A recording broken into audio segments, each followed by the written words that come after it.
Lightning streaks the sky, illuminating the rain-drenched streets. And over the noise of the storm, someone asks 2 questions about whether the video has been released yet and whether the Supernatural Force Association has responded to it in any way. And since the association did not react in any way, it means that they do not want to reveal the source of supernatural power. As it turned out, these questions were asked by one of the criminals who attacked the students, holding them hostage. The children were in a panic, but they reassured themselves that the association shouldn't care, so they had to be saved. They just had to wait a little. And then one of the students decided to fight back against the criminals in order to at least try to stop them. But just as the daredevil wanted to do something, he was stopped by Lin Luan with the words that the teenager should not be a hero and control himself, because he could not do anything against the bandits alone. However, the guy was not alone, because the others were ready to help him, because everyone wanted to be saved, and there were only 4 criminals, so the students decided to join forces. But the bandits turned out to be not so simple, so they quickly noticed that something was being prepared against them, and ordered the teenagers to behave more calmly. And one of them had the power to increase in size, which looked very scary. The teenagers did not expect such a turn of events, so suddenly all their confidence in victory instantly evaporated.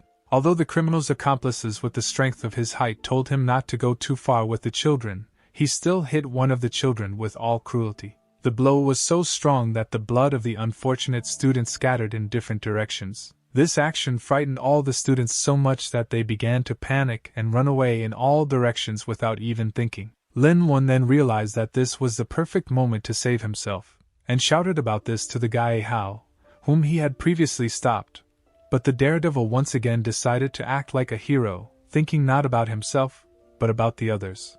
After all, the student understood that not everyone would be able to escape from the giant, so he wanted to help as many people as possible. Then Luan remembered a situation from his childhood, when he and 5 of his friends swam to the middle of the lake, and he returned alone, and then many scolded him for not helping the others. As a result, the rest of the children were saved by others, but many still blamed the boy for the fact that if his friends died, then their deaths would be on his conscience. Lin himself did not understand what he was to blame for, because he would not have been able to help the others, but at least he could save himself. Therefore, using the same logic, Wan told Hao that they needed to leave in order to save themselves first. The students realized that the best solution would be to duck, walk where there is no light, and head towards the door through which they can escape.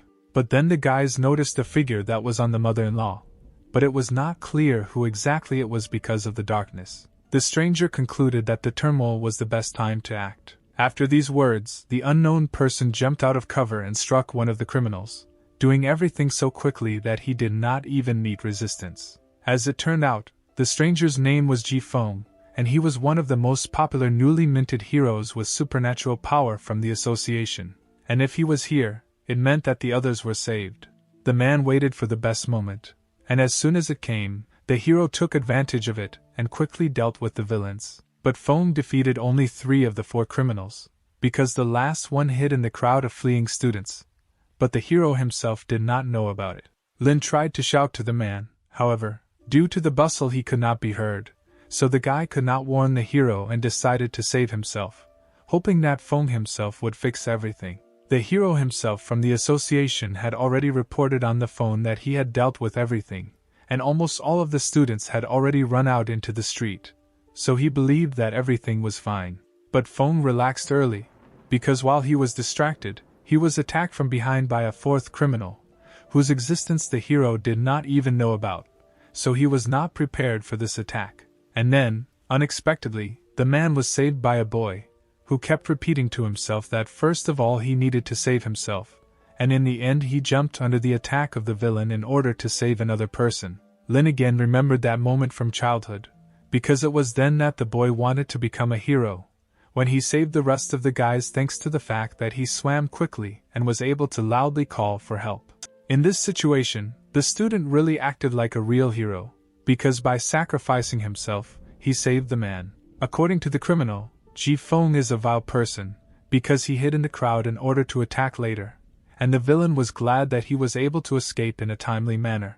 Then the villain began to discuss how he could punish the boy for preventing the murder of a popular hero, who would no longer be alive if not for Luan's act. Then Ji Feng ordered the criminal to release the student, but would agree to this only if the hero threw away his sword so that everything would be fair. The villain ridiculed the man who is the hero of the association, but at the same time it is he who is saved, and not vice versa. In the end, the hero had to make this deal so that the criminal would stop torturing the teenager, so he had to throw away his sword. According to the criminal, Feng without a sword is not his opponent, so he began to rejoice, thinking that he could now win this battle. However, while the villain rejoiced at his still unattained victory, the hero was able to grab the sword again and deal the enemy a blow that he did not expect. So Feng managed to cut off the criminal's hand, in which the guy was located, and he simply fell to the ground, hitting him hard. The hero, in turn, simply apologized to the student, explaining to him that the situation was simply critical, so it was necessary to act quickly, otherwise someone else might get hurt. Luan became a hero who saved everyone, but, unfortunately, no one could save the teenager himself, who simply remained lying on the ground. Finally, Feng only told the boy that the blow was fast, so Lin should not have felt anything, so he would die without pain. Feng's savior did not understand how the hero could kill him without hesitation, because the man could have come up with something to save the teenager, but Ji simply did not want to come to the rescue. And then Lin saw a sign, as if in a game, which said that the guy had received a chance to be resurrected, and then the question of whether he wanted to take advantage of this chance. Saving the hero, Luan himself died, and now his funeral was taking place, which took place on a cloudy rainy day. Meanwhile, Feng received thanks for being able to heroically rescue more than 200 people yesterday at 8 in the evening at Wenqing High School, where the attackers had taken all its students hostage. The news said that Ji Feng had once again proven that their city's security could be relied upon, and while Feng listened to the enthusiastic cries in his direction, and Lin Luan's mother cried at his funeral, he himself chose to be resurrected in this mysterious tablet. An inscription appeared on the sign stating that regeneration was complete, and then the question arose whether to accept the reward, which was the use of an ability called capture. Lin decided that this ability would not make him any worse, continuing to regenerate with the thought that he should teach Ji Feng a lesson. Therefore, Wan decided to accept this ability, wanting to take revenge on the hero for leaving the guy to die without even trying to save him. It turned out that as soon as he agreed to a second attempt at life, he was returned to the moment when he died, so he immediately found the hero and attacked him from behind. Feng was talking on the phone at this time, reporting the situation, so he didn't expect that anyone would attack him. Therefore, the man was unable to find his bearings when one bit him on the shoulder, so hard that blood gushed out. With the help of the blood that was shed because of Lin Luan, the guy was able to analyze the hero's abilities, learning that among them were shadow walking, snake execution, crow tenacity and breathing method.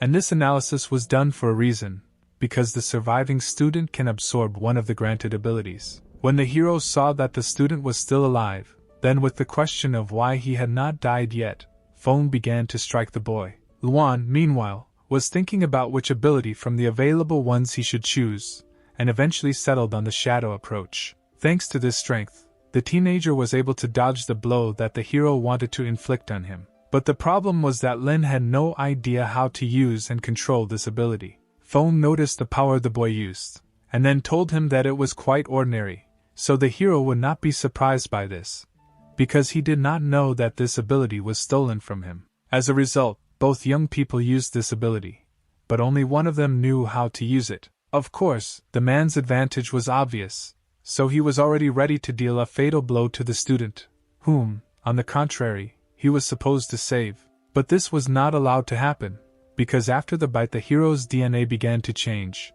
so that suddenly he simply froze in place. And then Feng simply laid down his sword without making the blow with which he so wanted to take the life of the one who saved him. The guy himself did not understand what had just happened, because he was already sure that he would soon die again. Then it appeared before Luan's eyes that the subjugation was completed, and he received a new slave, and after that the hero called him master. The guy learned that his abilities include the fact that after analyzing the enemy's abilities, he will be able to bite him and absorb one of them, and the student also introduces a systemic factor into the enemy's body, thereby rewriting his genetic code, forcing him to obey. Luan was surprised that the hero just wanted to kill him, and now he obeys. And after that, Foam apologized to the guy, calling him master, and Lin, in turn, asked not to call him that. After this, the guy began to scold the man for attacking so recklessly, and because of this, casualties could not be avoided, to which the hero replied that sacrificing several civilians to stop the villains is normal practice. Then the student began to become disillusioned with the association, because one of the most popular heroes tells him things that don't seem right, which means that the rest are most likely the same. Lin Luan was so surprised by this whole situation that he still did not believe that Foam was under his control, so he decided to test it by ordering the man to kill himself. The hero answered without hesitation that he was listening, ready to do whatever the student ordered him to do, and Foam was really ready to do this, because he even took out his sword for this, then bringing it to his neck. But at the last moment, when the hero was already on the verge of death, Lin ordered him to stop, because he initially did not expect that his words would be heeded. Luan decided that let the man live for now, but he still decided to mock him, ordering the hero to take off his pants while the teenager himself recorded it on his phone camera. Foam carried out all the orders of the student, and he, in turn, decided to disgrace the man by forcing him to take funny photographs. The student found it very funny, and he even imagined how he would show this to the girls he knew, because they would go crazy because of it. But then Juan's fun was interrupted by a girl who quietly approached the teenager mocking the hero. And it so happened that this heroine came in at the wrong time, because she saw something that would be very difficult to explain. Then Lin ordered the man to quickly get dressed, while he himself looked at the girl, who turned out to be unfamiliar to him, so he began to guess that she was also someone from the association. The heroine came for the hero, but told the boy that it was time for him to leave too, because his parents were probably already terribly worried. Finally, Juan gave his slave an order that the man tell a press conference tomorrow about everything that happened today. Foam responded that he was listening, and this short dialogue attracted the attention of the woman, who was surprised at what she had just heard. After this, the teenager ran to his mother and friend, who were very worried about the unexpectedly missing guy. Everyone immediately began to worry about the student's condition, but he began to reassure him with words that the boy felt great. The Supernatural Power Association building was simply colossal in size, cutting through the skies. It was to this building that Ji Feng and the stranger who came to pick him up went. The girl stopped the hero, who was about to leave, and then asked if he had a minute. As it turned out, it was 10 minutes before the press conference, so the stranger did not have much time to talk with the man. The question that the heroine so wanted to ask was whether the boy with whom the man was found was his fan, because the stranger was very curious about it. And then the girl asked if Foam had written down the tags that he was going to cover, finally asking to look at them. Luan, meanwhile, realized that he could activate the ability only for points, of which he had 50 when revived, but at the moment 0, and he did not know at all what to do to get it.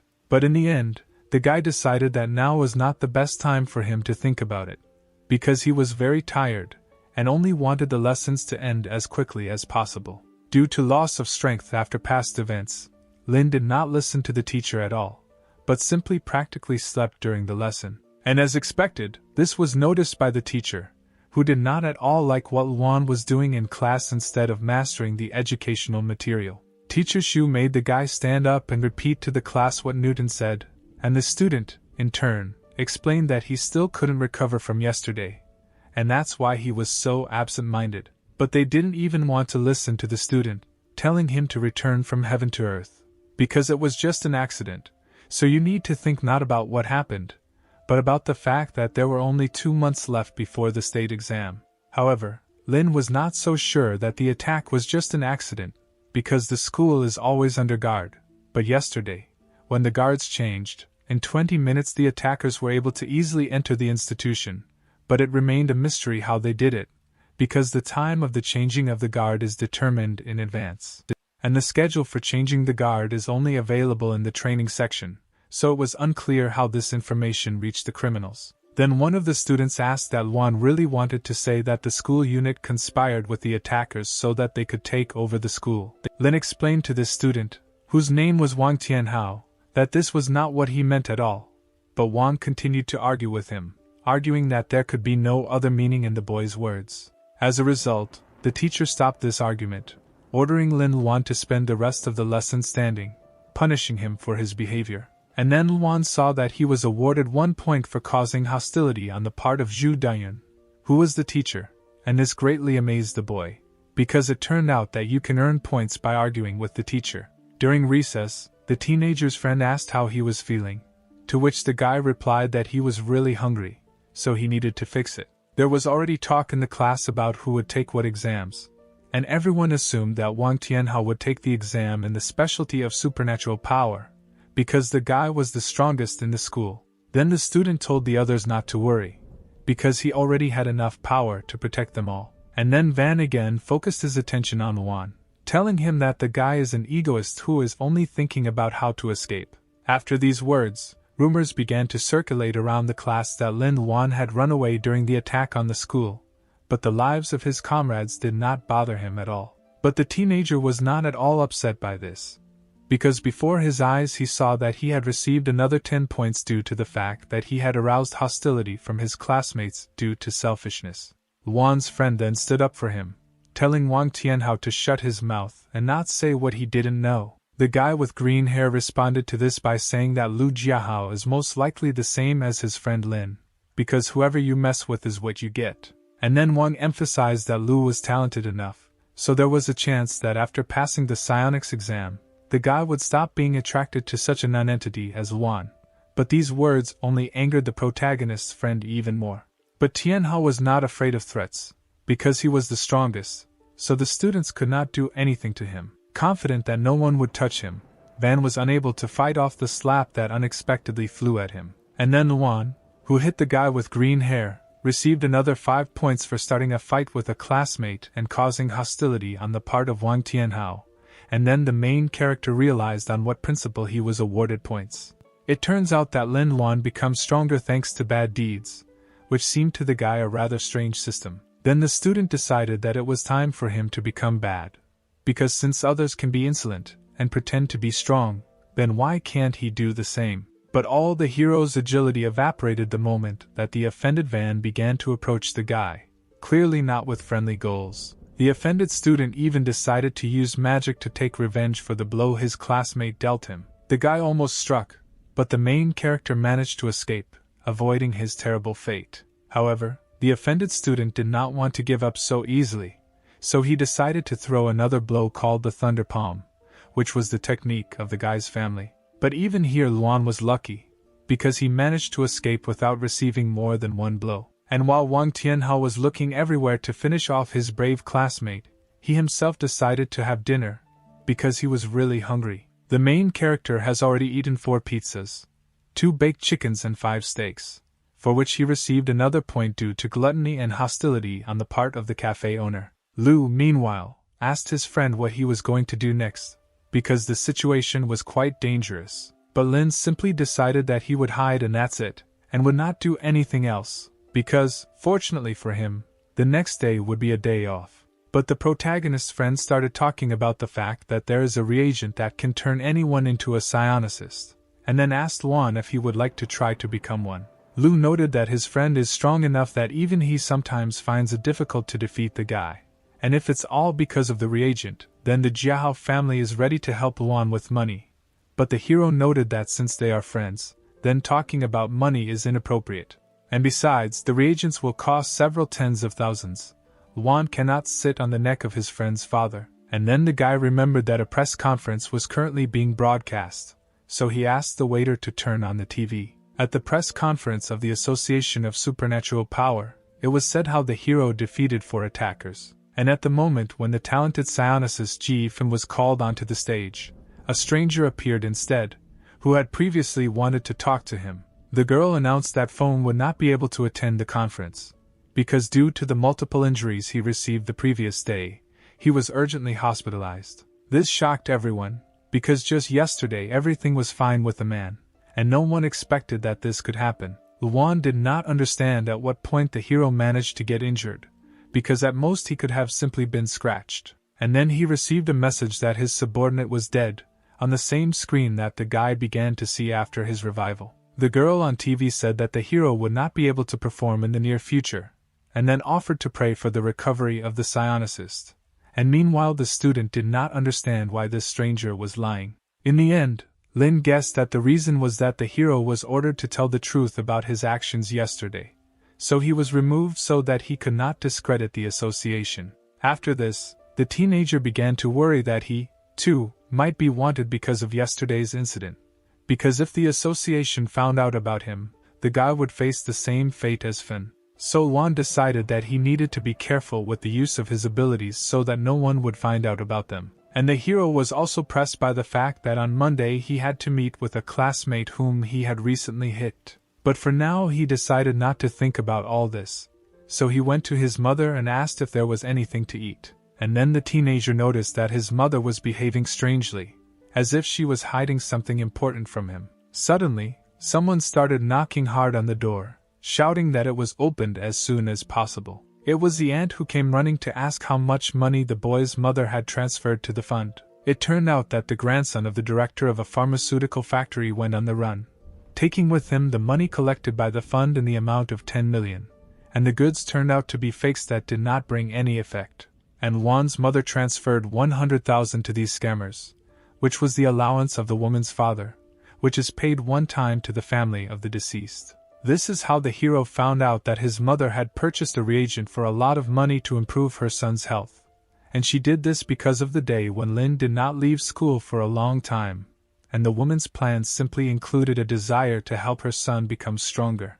People who also fell for the scammers' promises began to organize strikes to get all their money back, so that there was a chance that they would achieve something. Then the teenager said that he wanted to go for a walk, and then added that there was no need to worry about him, because he was just kicking a ball with Al. But Luan did not go to play ball at all, but in fact he went to the place where the strike was taking place. And while the strikers were discussing what they would do next, Lin calmly jumped over the fence protecting the factory. The teenager found the CEO's office, and then decided that he needed to find clues, such as the address where he or his accomplices lived, and then the student could easily settle everything. And then an unknown man came to this office, asking the hero why he came to this place. Luan recognized this young man as the leader among the protesters, and then explained to the man that the back door was open, so he slipped through. Then the protester said that he understood everything, and then smiled.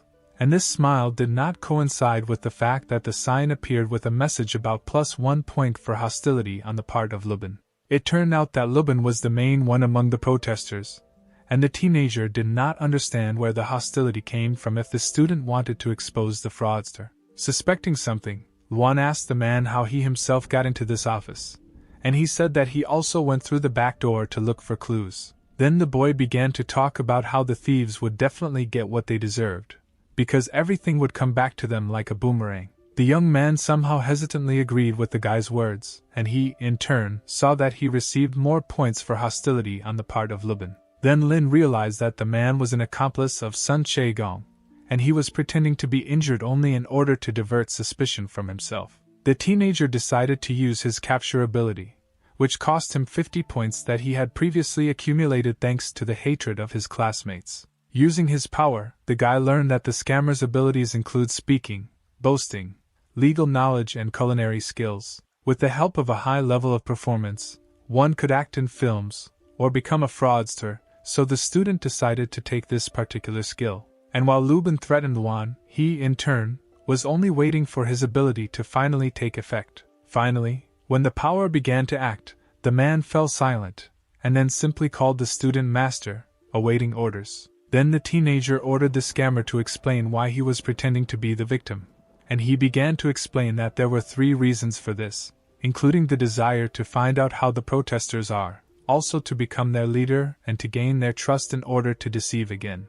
After listening to his subordinates' plans, Luan ordered him to be taken to Sun Che-gong. Meanwhile, at the Jade Pond Hotel, the girl admired a gemstone called Azure Mica, which had a very high market value, and the owner of this jewel was the same swindler who boasted to the girl that with the help of this stone he would increase the family fortune. Then the stranger asked Che-gong if he planned to hide for the rest of his life, because everyone was looking for him, and he should be afraid that he might be discovered, to which the man replied that people are like fish, because they remember for half a month, and then they forget, then it will be possible to return. Also, the scammer had 6 bodyguards, so people didn't scare him at all. The main character ended up in this hotel, brought by Lubin, carrying out the orders of his master. Thanks to his subordinate, the guy was able to get past the security without any problems, because the man said that he belonged. So the student and his practically slave reached the main swindler, who immediately asked his accomplice if he was able to calm down the rioters.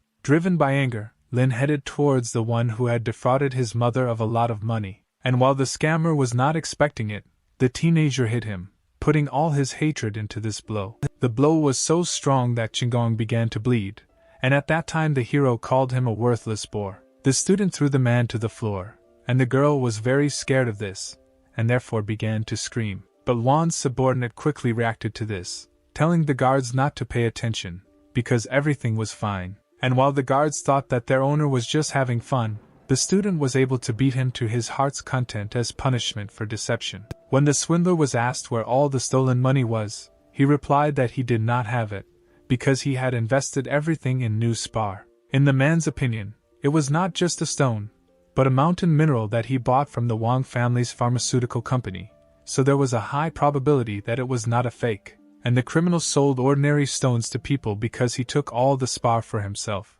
because he is a gemologist and knows about stones. Then the main character thought that the skill of knowing stones would be useful to him in order to find spar. Wan decided it was time to bite Qinggong to gain his knowledge of gemology, but the guy was unable to activate his ability, because he did not have enough points for this. However, the student did not want to back down, so he already began to think about who he could earn points on. In the end, he decided to settle on guards who were ordinary people and not psionics.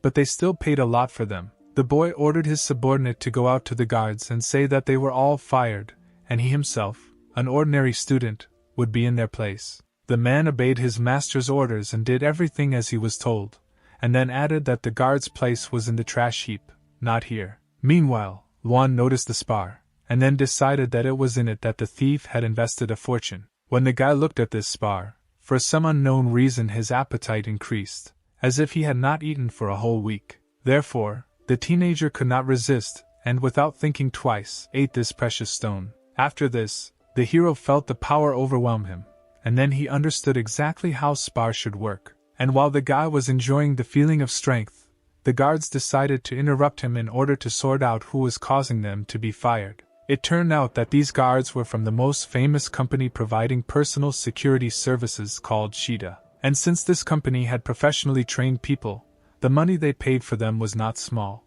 But even these mercenaries, who have extraordinary skill, could not defeat the boy who ate the spar. The student had so much strength that even he himself was surprised at how much his abilities had improved. Looking at the tablet, the main character realized that he now had enough points to use his power. The man did not understand what the boy who burst into his room was up to.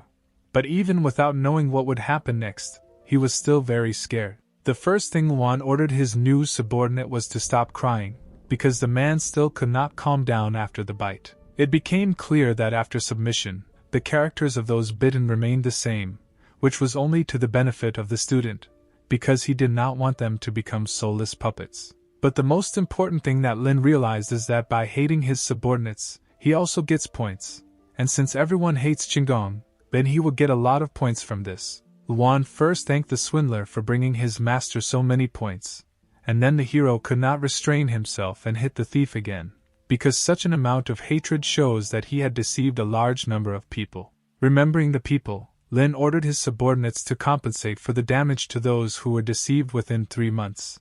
And then added that this could be done either with money or with real spatulas. Later, the teenager asked Qinggong if the Wang family knew about the man's machinations, because this was the family of his classmate, to which the man replied that these people really knew about everything. The hero also gave an order that as soon as his puppets completed the task, they would still have to cooperate with the Wang family, deceiving only them, but not other people. Subordinates will have to find out more about this family, find out what else they are doing illegally, collect all the evidence, and report to their master. The boy left his number for the men so that they would always be under his supervision, and then asked where else he could buy spar on the cheap.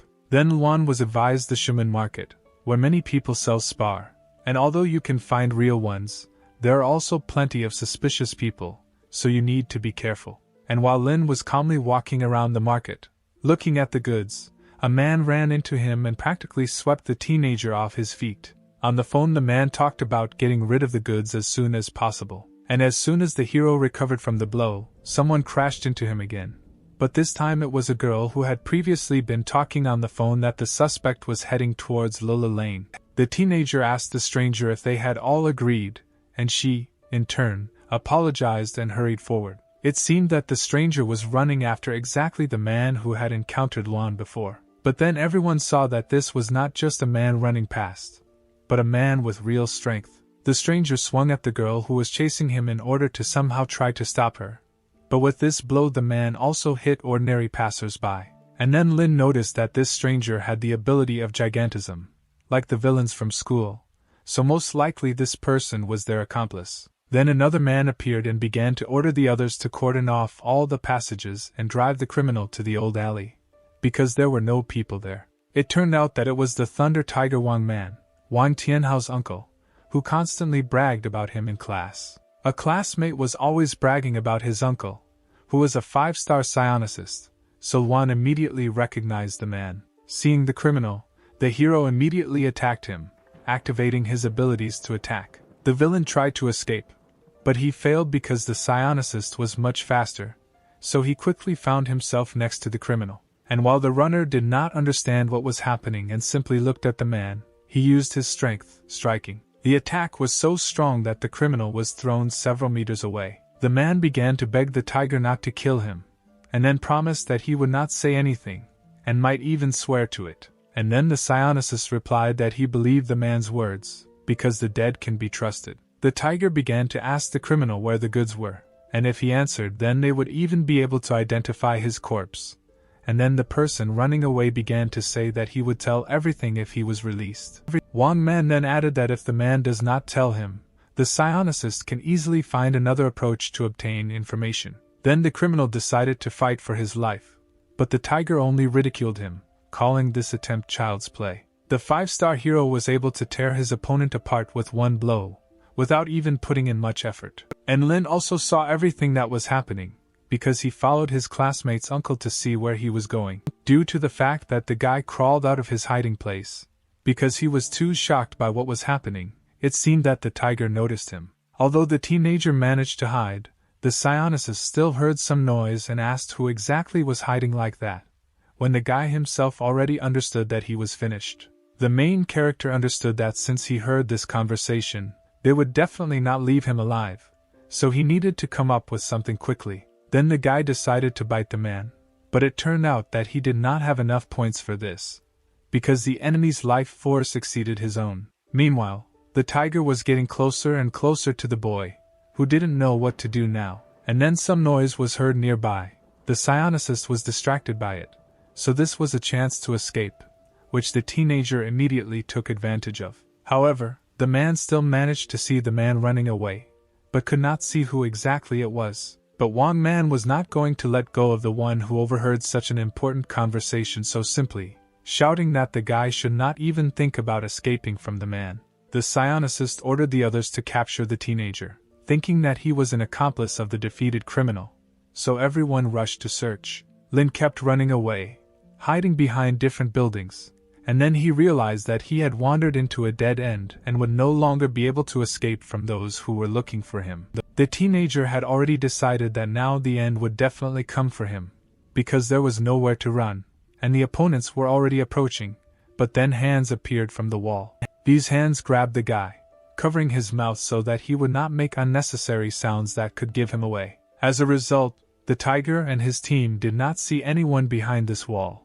and Luan did not understand how this happened. And while the boy was one step away from his opponents, they decided that he had managed to escape.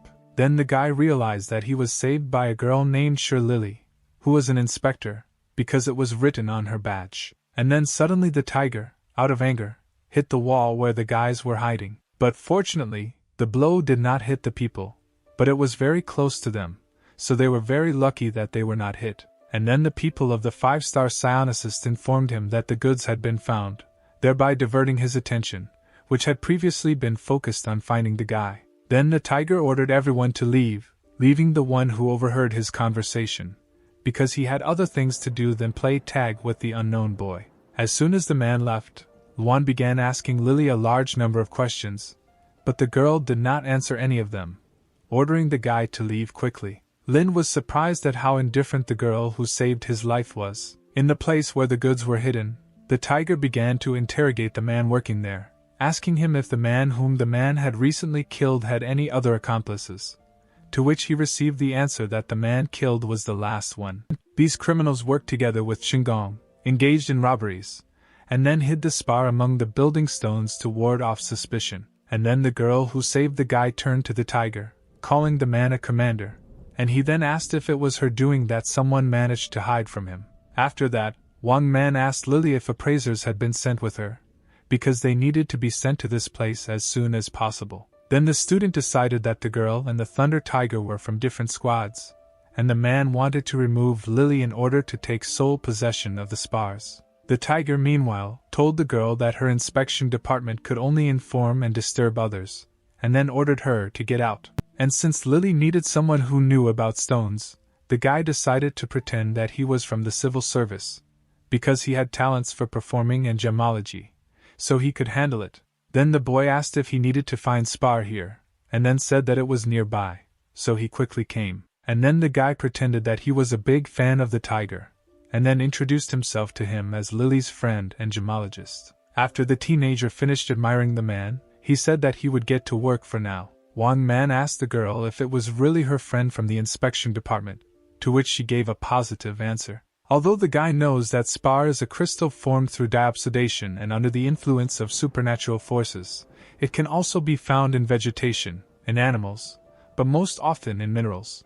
The teenager introduced himself as a gemologist, a specialist who certifies stones based on their texture, color, and subtle fluctuations in supernatural power, but the problem is that he knows nothing about it. And then the guy saw in the sign that he could use glasses to increase the level of abilities that he had. While the student was figuring out his powers, people around him began to doubt that he would be able to find something. Meanwhile, the tiger was thinking that from the back of the boy he looked like the one who was able to hide from him. Suddenly the guy asked everyone to be silent, because they were interfering with his search. But people continued to say that Lin was only fooling them, because such a young specialist would not be able to cope with such a difficult task. Meanwhile, Luan raised the level of gemology to master, so now he began to feel the fluctuations of supernatural power. Then the guy turned to those whose strength is very great, because such people interfere with his work, and he told them not to breathe, because it would confuse him. After this, the newly minted gemologist immediately found level A spar, because he felt the power that came from such stones. As a result, out of 32 boxes, 12 were level C spar and 2 were level A. The boy marked everything, and told the others to deal with the loading, because he himself is not a psionicist, so physical labor is not for him. After that, Lin went with Lily, telling her his thoughts that the tiger most likely wanted to remove the girl in order to take everything for himself. And besides, the man was familiar with those villains, so they were probably in cahoots. And when Lily asked about the evidence, the student told her that she was an inspector from the association, so she could investigate the case and find evidence herself. Then the girl explained that Wang Man was the commander of the 9th detachment of the reconnaissance group, so she could not open a case against him based only on the words of the student. Lily explained that there was no way to dig under the tiger, and then asked the guy for his number and address. Luan decided that he was able to interest the girl, and she asked for his information so that she can then call him on a date, which the guy was very happy about, although he gave his school address instead of his, so that his mother would not have questions, and then added that he was studying at last grade. However, Lily did not ask for this data for herself, but for the association, which could reward the student for helping them in the investigation. And then the guy added that he didn't need a reward, and it would be better if the girl just allowed herself to be bitten, after which he received a point for Lily's hostility. After this, the girl reported to her boss that the spar was found thanks to a high school student who had an amazing ability for gemology. The teenager's thoughts were occupied with the fact that he needed to find evidence that would prove the tiger's guilt, because Lily said that without evidence she could not do anything. The goal of the scammers was to make money at the expense of gullible people, and if the scammers were in league with the Thunder Tiger, that meant they were with the entire Wang family. The guy was worried that no one had come to class yet, although many usually come early, but for some reason everyone decided to be late. And then two of Wan's classmates began to discuss that no one came to class because Wang Tianhao and Lu Jiahao scored the arrow, so they ran to look at it. Many students gathered on the sports ground to watch the fight between two classmates, and then Li managed to hit his opponent so hard that he fell to the ground. Then Jiahao said that he won, because they agreed that whoever falls first loses, which means that Wang must now keep his promise and not bother Lin Wan anymore.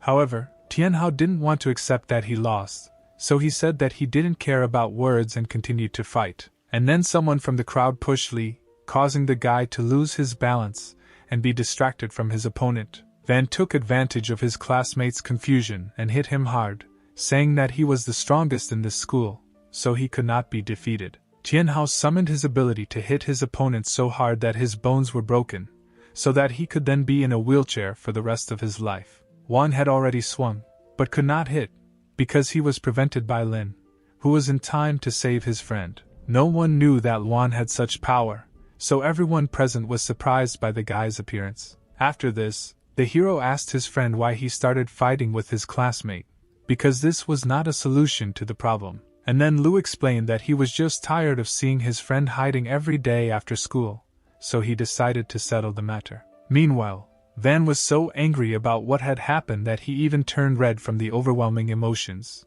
There were many voices buzzing in the crowd of those who saw everything. Some said that Van was no longer the strongest in the school, while others believed that the guy was simply attacked unexpectedly, and that was why he could not dodge. Tianhao didn't like being humiliated like that, so he was willing to fight further to defend his honor. The friend's enemy was furious, so they already began to think about what they should do now, because running away was probably not an option at all. Lu asked his friend to teach him the blow that was used on their opponent as soon as possible. Then the teenager began to teach that he needed to concentrate, then concentrate all his strength, fueled by anger, in his legs and run. While running away, Lin also managed to ridicule his opponent, so that they ran after him. Luan was able to run far enough so that he and his classmate were alone, and then admitted that he thought that it was Wang who stole the shift change schedule for the villains, because the Wang family was in cahoots with the criminals. The main character said that he knew everything,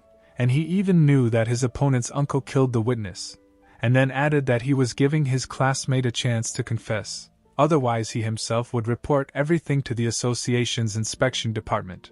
Wang, in turn, did not even deny the teenager's accusations, and even praised Luan for being smart enough. And later Tianhao even admitted that it was indeed he who suggested to his father the idea of stealing the schedule. It turned out that last year Van found the key to the training section and kept it for himself, initially without even thinking that it would be useful. It turns out that for the sake of Spar, Tianhao endangered his own classmates, and he was not even ashamed of it, because he considers everyone just a pile of garbage. Van also believed that this was quite justified, because in the future he would become a psionicist, so thanks to him, the lives of others would be better. And Wan's classmate tells everything so boldly only because he plans to beat him so badly that the teenager will remain disabled for the rest of his days, and then he will also put a key in the boy's pocket to make him a villain. Lin responded to this that his opponent was such a vile type that he didn't even want to bite him, so instead of biting, he called on his strongest ability.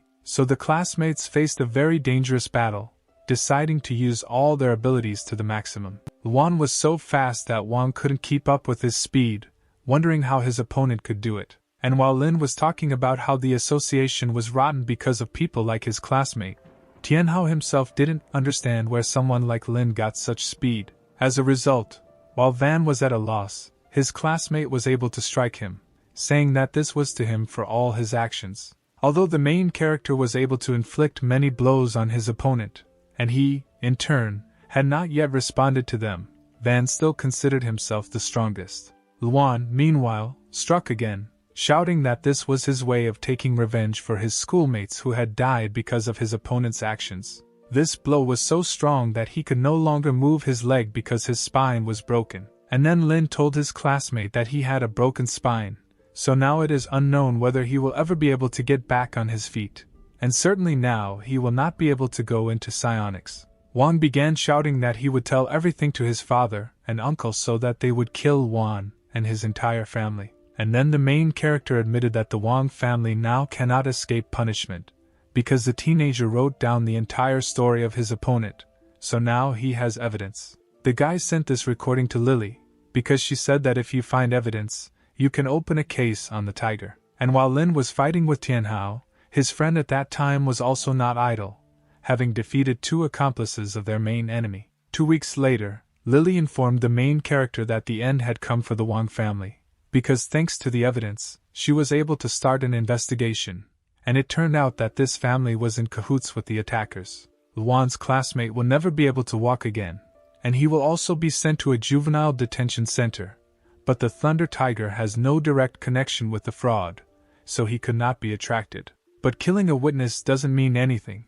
because he was an attacker, so it's not beyond the scope of his official duties. But the guy shouldn't worry about the tiger, because since the man's family was convicted of crimes, he won't be able to do anything against the student. After a telephone conversation with Luan, Lily approached her teacher, who said that Lin was an interesting guy, but in the girl's opinion, he was clearly not eager to join the association. Then the teacher told Lily not to rush into her opinion about the guy, because he needs to be given time. Meanwhile, the guy had a state exam, the first stage of which is to take blood tests for the presence of psionic energy. All the classmates told the main character that he would definitely not be able to pass the test stage, but it turned out that only Lin Luo and Lu Jiahao from the class passed it, which no one expected.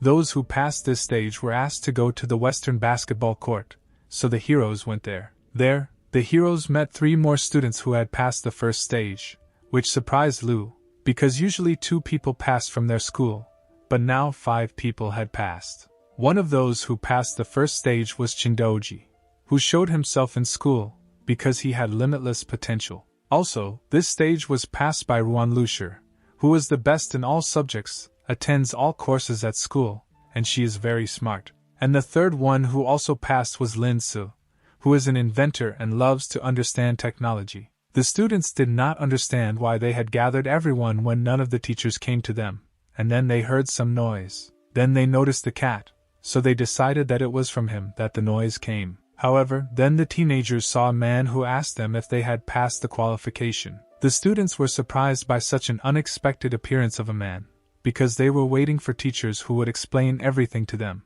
Afterwards the stranger added that the embryos should be pulled out at the beginning of growth, and then shouted for Lala to go. It turned out that that cat was not an ordinary animal, because it was the same Lala to whom the man gave the order. The students immediately realized that this was not an ordinary cat, but a spiritual beast that they would have to fight. The main character did not understand why the psionicist was attacking them, so he grabbed the phone to call someone. But the man, as soon as he saw the phone in the teenager's hands, said that there was no need to call the police. And then the stranger himself also entered the battle, calling upon himself a weapon. He was ready to fight. The man used an ability called a rounded stroke on Luan, and then the boy decided to use his strength, but he did not succeed, because there were not enough points, since the enemy's life force exceeded his own. Lin Luan realized that the strength of the one who attacked them was on the same level as the Thunder Tiger, so it would be difficult to defeat him. After this, the student shouted to his friend to briefly distract the attacker,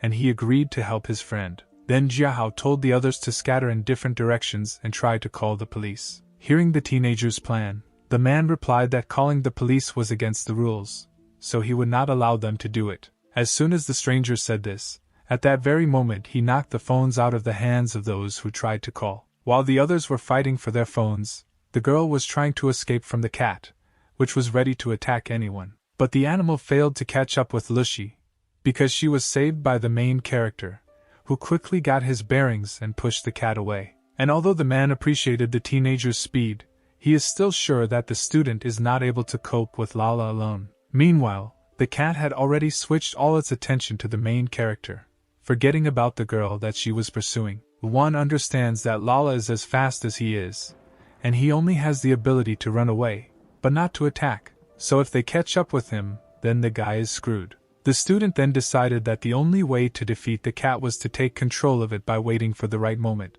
so he allowed Lala to get as close to him as possible. A stranger saw this and started shouting for the guy to dodge, and the cat stopped because it was a dangerous moment. And when Lala approached the distance the guy needed, he used his ability to capture, spending almost all his points on it. But Lin accepted that victory was more important than accumulated points, so he still bit her, spending 1,000 of his points. The man watching this did not understand what was happening and what the student was doing. Lala's powers included perception, flexibility, playfulness, shadow walking, sharp claws, and Buddha image. Having chosen one of the cat's talents, the guy began to wait for the submission to work in order to finally calm Lala down. But instead of submitting, the cat turned into a large unknown beast that was ready to continue the battle. Seeing that everything was getting out of control, the stranger ordered Lala to stop, and she again became a calm, sweet cat. Afterwards, the man told the guys to calm down too, puzzling everyone he forced to fight. The stranger explained that he only wanted to test and evaluate the students' abilities, and then apologized for scaring them so much. It turned out that this man's name was Gu Yunxiao, and he was the teacher for the guys with whom his cat fought. All the students, except the main character, were crazy about this news, because Yunxiao was the coolest psionicist in their school, because he has the 5th level and is part of the preliminary investigation department of the association.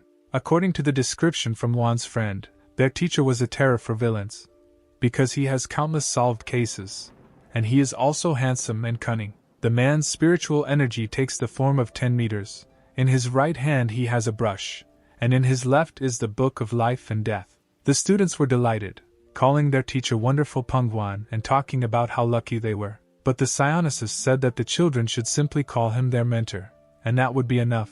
And then the man noted that 5 students had passed this year, and before there had never been such a large number, so the director called the hero to teach. Then the teacher added that in half a month the second stage of the exam would take place, so they should have time to prepare well for it. Meanwhile, the cat did not leave Luan's side, and then the mentor noticed how much Lala liked the boy. Afterwards, Yunxiao suggested that the children go to a special class for training psionics to discuss the second stage of the exam in more detail. The teacher told the students that supernatural power has several gradations, and there are 7 levels in total, including absorbing, cyclical, manifesting, transforming, taking shape, chaotic and spiritual enlightenment. And then Lu noticed that their mentor was already level 5, even though he was only 25 years old, and such people in the association could be counted on one hand. Yunxiao explained that in fact it is not worth drawing conclusions about a person's strength based on his level, because the level rather depends on luck.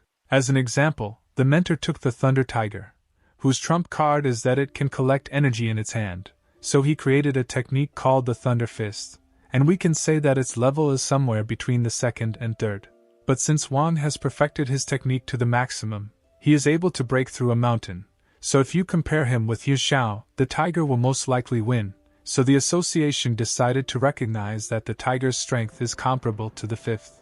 Therefore, you should not focus only on the level, but it is better to find your own style in using energy, and then create your own personal technique and become the best in what you know. But it was too early to talk about this, because now the student's task is to concentrate on absorption and cyclicality. Absorption means that one must absorb supernatural power, and the human body absorbs this power gradually. Constant training will help students increase the amount of force they absorb, and after taking a medicine that contains 5% strength, teenagers will need a day to absorb it. One then asked if the medicine was practically the same as spar, and then the teacher said that the concentration of force in spar exceeds 80%, so it is so dangerous that you can die. The main character was surprised by this information, and then decided that it was thanks to the system that the spar did not have a detrimental effect on him. Next comes the second level, called cyclicity, which means that after absorption, the force begins to circulate in the body, strengthening it, allowing a person to surpass his physical capabilities. In theory, you can strengthen all parts of the body, but most people concentrate on strengthening certain ones in order to achieve results faster. During this fortnight, students will have to take a lot of medicine, but they should not be afraid, because the school and the mentor will take care of all the costs, so teenagers just need to take advantage of the opportunity. And once the guys have figured out the theory, it's time to move on to practice. The teenagers began to train a lot, and after they had used up all their strength and drank the medicine, the students practiced even more, and then more, and more, and more. The teacher told the children that if they did not have time to get to the top of the mountain, which was only 10 kilometers away, they would do a long plank. Although everyone no longer had any strength, the main character and his friends suddenly began to compete to see who was faster, which helped them move on. Thus, the friends reached the top of the mountain together, continuing to argue about who was stronger. Jiahao then noted that his friend's progress was very noticeable, even though he said that he did not want to take the exam. But now he is trying so hard. And Lin explained to him that he was trying to become stronger, and not for the sake of the exam, because the guy hadn't even decided yet whether he wanted to take it at all. After all, if he is going to take the exam, he will definitely fall under the control of the association. But the guy doesn't want that, because the hero had already told those who were from the association, and practically no one aroused his trust. While the guys were talking, the rest of the students also gradually reached the top. However, they were 3 minutes late, so now they have to stand in the plank for an hour. And so that Hao and Luan would not just watch their comrades suffer, they were told to keep the others company. The friends first began to swear that they were forced to stand in the plank, even though they managed to run, and after that Lin asked the teacher if the association was a good place. Then the mentor replied that although the association is not ideal, isn't that why you should try to join it in order to make this place better? The teacher himself joined the association when he was 17 years old, and he did this in order to make the association an even brighter place. Although the psionicist thought that his speech sounded naive, it greatly inspired the guys who wanted to become the same as their mentor. So all 15 days passed, and then came the second stage of the exam, for which the students were vigorously preparing. Having gathered their strength, the teenagers went to the second round of the supernatural power exam. At this stage, many children from different schools gathered, and this was only a fifth of all people, because there are 4 more collection points for the exam. Because of this, teenagers began to doubt whether they could compete with so many people. The Unified Supernatural Strength exam is the main test of skill in which all competitors will undergo 5 types of competitions, including shooting, strength, assault, sensory and running, each of which can achieve a maximum score of 100 points. And the top 1,200 competitors will advance to the final third round. Until the competition began, all the guys gathered in a self-service cafe, where they shared their experiences with each other. And while everyone was worried, Lin Luan ate calmly, because the food was free and delicious. Then Hao decided that his friend was right, and told everyone that they needed to eat well to have strength. And then 3 people entered the cafe, one of whom ridiculed Luan for seeming to be always hungry, and Lin, in turn, immediately received 10 points for hostility from Fu Guangqun. The teenager did not understand why they immediately disliked him so much if he did nothing. It turned out that this guy's father is on the State Development and Reform Committee, and he is the boss of Hao's father. Fu Guangqun told the teenagers that it was as if they had come for a free meal and not for an exam, and then added that he did not want to offend anyone, but simply wanted to share his experience. Speaking so that the entire cafe could hear him, Guangqun began to talk about how this round would not be so easy, because last year some of the contestants broke their arms due to improper use of force. Everyone in the cafe started talking about how Guangqun liked to bully other teenagers, so it was a pity for the 5 kids he scared to death. But this guy failed to intimidate the main character, because he saw the strength of his opponent, knowing that he could use his ability on him. The student offered to measure their strength when the exam began. Lin decided to make an agreement in which, if he wins, then his opponent in front of the whole school will wish good luck to Luan's team, and if on the contrary, then the main character will quit his studies after the exam and will never return to it. Hao thought that his friend was crazy, because Guangqun was considered the strongest student in his school, and this agreement was too risky. The guy ridiculed Luan for being so self-confident that he even dared to challenge him. Guangqun was very popular, and when he was called to a shooting competition, the other participants began to whisper about how good the guy was in each of the competitions. The teenager's total number of shooting points was 87, which was a very good result. But the guy didn't show his joy, saying that today's result was acceptable to him. And while this popular young man was thinking that the guy who challenged him had some kind of trump card in his head, he, in turn, received 42 points in the shooting and considered that he was quite good. Others were very worried about the main character because of his argument, and he showed such a bad result. The participants were then asked to prepare for the strength test competition that was next. Contestant number 068, Fu Guangquan, received a final strength score of 89, and the number 143 participant, Lin Luan, received only 65 points, which was inferior to his opponent's points. Therefore, the opponent of the protagonist realized that he was in vain to worry about Luan, because he turned out to be too weak. Meanwhile, Lin calmly continued to eat, as if nothing had happened, although he understood that if he lost, he would have to quit his studies. Then his friend began to swear at the student, because how could it be that the boy was 69 points behind, but still found time to eat? Luan reassured everyone that there was no need to lose enthusiasm just yet, because they could still show others how strong they were. The next test was a sensory test in which all participants had to go to their rooms, in which there were 300 rats, and in this task they were required to find one rat in which spar was hidden. And while Lin was thinking that it was his turn to show himself, his opponent at the same time decided to deal with everything as quickly as possible, because he considered rats an abomination. And while the participants in the sensory test were asked to go to their rooms, two figures appeared in the background. It turned out that they were not just strangers, but Lily and her mentor, the head of the supervision department, Yang Lu. Lily pointed out to the man the teenager she was talking about earlier, and then asked the teacher if the student could pass this dangerous round. And then two people met Xiao Qinlin, who is the deputy head of the public security department, and it was with her that the main character recently crossed paths. Xiao asked Lily and her boss about what they were doing here, to which she received a response, explaining her presence by saying that cases of murders had become more frequent lately, so she was looking around and giving everyone advice.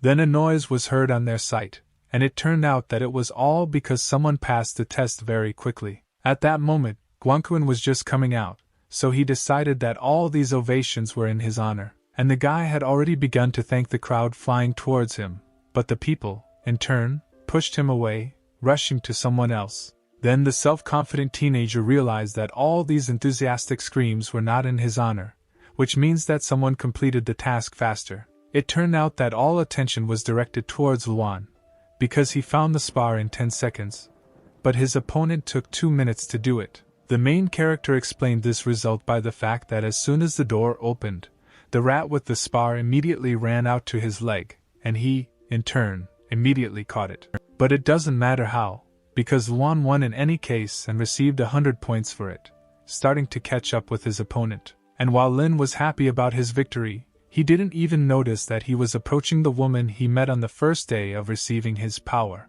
He was so busy thinking about the fact that there were 2 more tests left, which meant that there were still chances, that he didn't even pay any attention to the stranger who called out to him.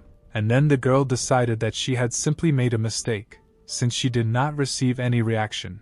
But it turned out that Luan recognized her, but simply did not show any sign. The next test for the participants was a 400-meter race, and it so happened that the main character ended up in the same group with his opponent. Fu Guang was sure that the victory would go to him, but then Lin told him that at school he was always first in the races. This turned out to be the case this time too, because Luan ran the fastest and received 100 points for this test, but his opponent received 75 for it. But the protagonist's opponent did not want to believe in his defeat, so he began to shout that the race does not solve anything, but the next test will definitely be his. And the last test was an assault, in which participants had to kill as many bats as possible within 5 minutes. And then Fu Guang said that this test was definitely his, because not only was he strong, but Lin was still 22 points behind him. Luan understood that even if he killed one mouse after another, he would not have time to catch the required number in 5 minutes,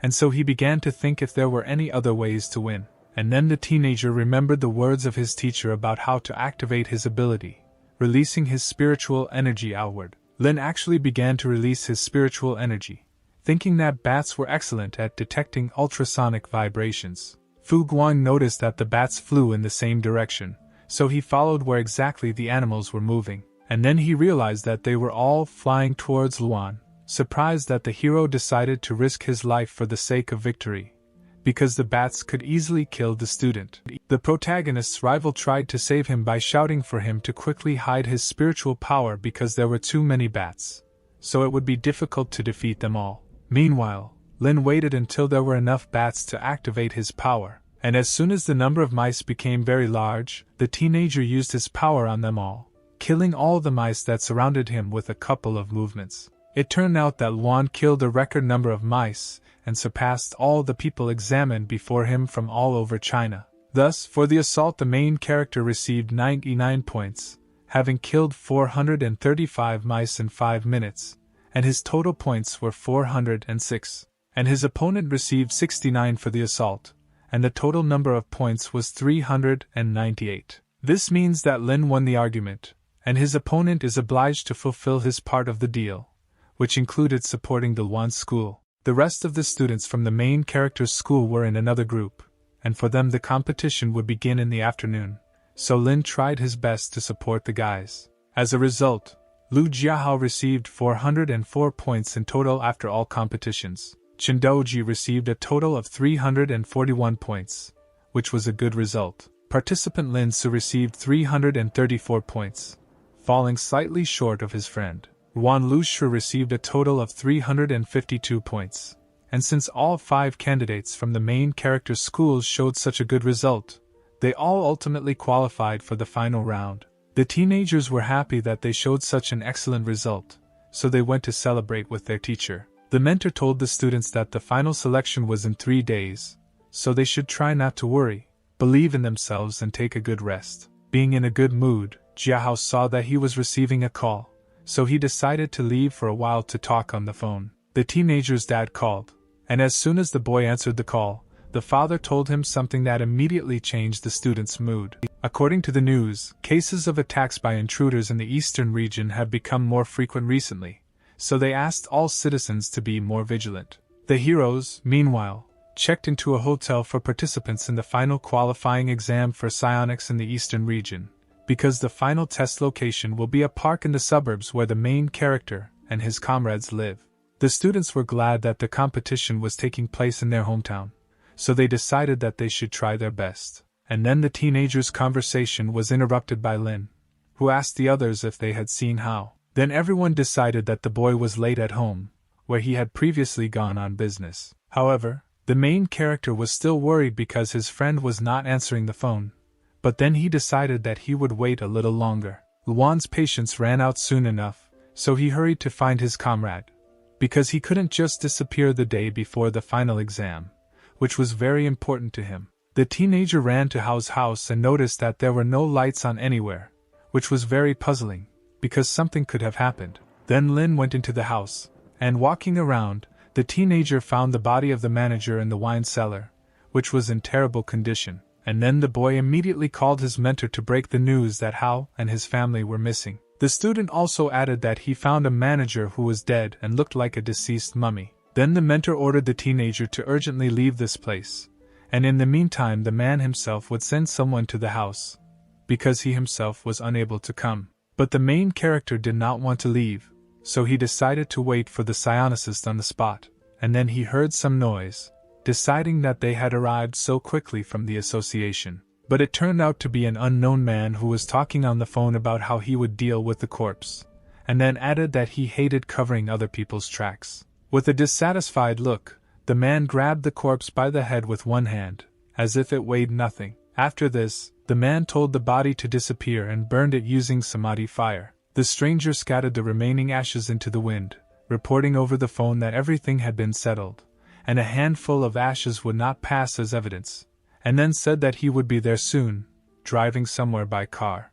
The main character did not want to leave his friend in trouble, so he decided to chase the car to find out where the man went. The car was driving quite fast, but Juan did not lag behind it, wanting to find his comrade, who was now in danger, and this stranger led him to a building that Lin immediately recognized, because it was the trading building of Hao's father. It turned out that there were many people in this place who began to talk about the fact that the head of the red puppets had returned. The first thing the stranger was met by was the attacker Lu Qin, who said that the man had worked hard, and then the attackers Zhao Xiu and Zhao Shudong approached the unknown man, who made it clear to the man that he had been messing around with such an ordinary businessman for a long time. Lu Jiahao's father, Lu Tianming, was also in this place, and he told the criminals to let his son go, and then he would do anything. And then Lu Qin told him not to worry, because if he cooperates, no one will get hurt, and then he promised that they would sort everything out by tomorrow lunch. As a result, the attackers did not know where the key to the cage was, and then Shiyu could not stand it and simply broke it. However, only the father was taken from the cage, and the son was forced to continue to sit quietly in it. One of the criminals said that he and his father would go and sort out some issues, return for dinner, and the rest should behave quietly so that the association's psionics would not come. Then Shudong said that she also wanted to go, but she was still left to look after the hostage. Shudong decided that she was in charge now, so she told the others to do what she wanted, and then ordered them to bring a boy with slicked back hair. The girl was immediately obeyed, throwing a hostage at her feet, whom she must keep an eye on.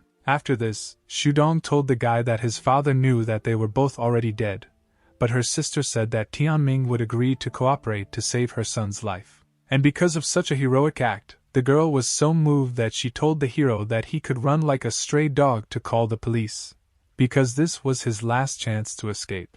And then Shudong added that if her people did catch the teenager, he would be in big trouble. Then the teenager ran, not to save himself, but to save his father. But the guy didn't manage to run far because they pushed him, catching up with him because he fell. The boy asked to be released, because he wanted to save his father, but one of the villains said that it was not interesting, intending to beat the teenager. But the attacker did not have time to do this, because Luan came running to his friend's aid, cutting off the man's leg, which he swung at the defenseless student. At this moment, Jiahao realized that now everything is not so bad, because at the moment he is no longer alone, but with a faithful comrade. Lin shouted to the villain that they should not dare touch his friend, because then they would be in trouble. Then Jiahao asked what Luan was doing in this place, and the teenager told him the whole situation and how he ended up here. And instead of gratitude, the main character heard cries that he would rather call the police than risk his life. And while the friends were arguing, Shudong noticed that Luan's spiritual energy was fluctuating, which means that his power awakened not so long ago, so they definitely wouldn't be able to escape. And Jiahao agreed with her, because criminals are many times stronger than teenagers, so Luan should not have come. The main character realized that they really couldn't win just like that, and so he unexpectedly hit his friend so hard that he lost consciousness. The attackers were very surprised by this outcome, because their rivals must rarely take their allies out of the game. The guy explained this action by saying that since they couldn't win in an ordinary fight, they needed to resort to an unusual method, because the teenager was ready for trouble and had accumulated a large number of points to use his strength. And when the student was attacked by one of the criminals, the teenager quickly used the ability of submission, waiting for the result. After this, the boy told the attackers to attack all at once, thinking of subjugating as many people as possible. Laughing with such self-confidence of the boy, the criminals rushed to him in a crowd, not noticing how he began to bite them all, in order to then take over their minds. Shudong then began to worry that the boy would be killed too quickly, and she wouldn't even have time to have fun. But then the girl noticed that everyone suddenly stopped fighting, but simply stopped, like dolls. The main character was happy because he had enough points to use the power of submission on everyone. Using his ability, the guy saw that this girl was the strongest among the others, because to use the ability on her it was necessary to spend 1,000 points. But fortunately for the student, he had 3,000 points, so he had enough to zombify Shudong. Meanwhile, the girl thought that the other attackers had stopped to allow her to finish off the teenager herself. Luan, meanwhile, ordered all his subordinates to attack the unsuspecting attacker together. Shudong did not understand what those who were supposed to obey her were doing, because they had completely stopped following her orders. When the girl realized that this was not a joke, and the others were really trying to harm her, she immediately turned into a monster, activating her power. And then the attacker shouted to the guy that since he had done something with her henchman, he should now say goodbye to his head. But she was unable to attack because the teenager was protected by one of the villains controlled by Lin. Everyone controlled by the student also activated their abilities and then attacked all together, making it much more difficult for Shudong to fight off everyone. Luan, meanwhile, was thinking that this was the first time he had encountered such a powerful psionicist, and in the future, villains like this girl would appear on the boy's path more and more often. The teenager understood that when he accumulated enough points to activate the capture, then he would be able to fight all the villains, but for now he needed to become stronger. After these thoughts, the boy ordered his slaves to release Showdown in order to fight her himself. The girl first asked why everyone obeys the guy and not her, and then clarified how the teenager was going to defeat her. And then Lin threw the ball, and Showdown could not resist the temptation and ran after it. Because of this, the attacker became even more angry, because she wanted the student to fight with her seriously, and then he asked her why she decided that he was not serious. After all, while the girl was distracted, Lin tried to suddenly attack her, but the villainess was able to dodge. The fight continued in the same vein, where two opponents tried to hit each other, but always managed to dodge. Shudong understood that at this rate she would waste all her spiritual power if she continued to remain in animal form. Then the attacker remembered how her sister taught her a technique with which she could give shape to her energy. The criminal decided to do as her sister taught her to create a spiritual body. Thanks to the fact that Shudong listened carefully to everything, in the end she was able to create shadow cats. But the girl understood that she could only hold out for no more than 15 seconds. Then the villainess immediately ordered her cats named Grape, Strelka and Griffin to attack the teenager. It turned out that these clots of energy that Shudong created would explode when ordered, and so she ordered them to surround Wan so that he could not escape. The girl's plan worked, because the shadow cats were able to quickly surround the hero and explode, so Shudong decided that she had already won this fight. But it turned out that Lin remained virtually unharmed after the explosion, so he struck the criminal again. And this time Shudong did not have time to dodge, because she was too surprised by how Wan withstood her attack. The girl did not understand how it happened that the guy remained unharmed after the bombs, because she definitely saw that they hit the teenager. Then Lin explained to the attacker that he simply managed to copy the ability to harden the integument, which one of the girl's accomplices had, so this power protected him. And then the student admitted that he copied more than 20 skills, and improved some of them with the help of points. And while Shudong was trying to understand what the boy was talking about, he himself added that his rival had already used up all her spiritual energy. So Wan was victorious in this battle. While the guy was approaching the attacker, she remembered the words of her sister, who said that girls would no longer tolerate offenders, but would become the strongest psionics. Then the criminal began to cry that Lin should not kill her, because then her sister would feel bad. The teenager reassured the girl, because he didn't want to kill her, but simply decided to teach her a lesson, and in the meantime he copied her power called the Shadow Cat, and in the end the guy had only 32 points left. Shudong was very grateful to Luan for not killing her. Having dealt with the girl, the student ordered all his subordinates to go in search of the villains who had left, and in the meantime Jiahao woke up. The protagonist's friend did not know what was happening, so he began to fight with those who were currently on their side. After that, the guy found Luan and asked what was going on here, and then thought that he and his friend had just been captured. Lin told his comrade that he did not remember anything because he was hit by the villains, and then Jiahao decided to act according to the previous plan to defeat all the enemies. And then Luan told his friend that there was no longer any need to fight, because the people around them had ceased to be villains. The student did not want to reveal his strength, so he began to come up with a reason why their enemies became good, on the fly, saying that they just had a conversation, and after that the villains admitted their mistakes and wanted to correct themselves. In confirmation of the young man's words, his subordinates began to shout that they realized their guilt and wanted to change. According to Luan, the whole point is that he is simply a great speaker, and therefore was able to convince all the criminals. And in the end, Jiahao decided that there was no time to deal with this, because he needed to quickly find the 3 criminals who took his father somewhere. Lin warned that he had already told the teacher everything, but if help did not arrive in time, he would have to fight the 3 strong attackers himself. No one knew where the cave in which the criminals had led, because even the end was not visible. And then Jiahao remembered about the exam that was about to start, so the guy apologized to his friend for the fact that they wouldn't make it in time. But Luan was not as offended as his comrade, because Jiahao had been preparing for him for several years, and Lin did not really want to be a psionicist. Meanwhile, the exam was about to begin, and all the examinees were already ready. Then Luan and Jiahao's comrades began to worry that the guys were still missing, because in this case they might be disqualified as soon as the gates closed. The main character's rival from the previous stage also took the exam, who was dissatisfied with the fact that those two did not show up, and the guy was going to take revenge on them. The head of the Eastern District Administration, Wang Zhe, has already announced that there are only 10 minutes left before the start of the competition, so everyone is asked to refamiliarize themselves with the rules before the exam begins.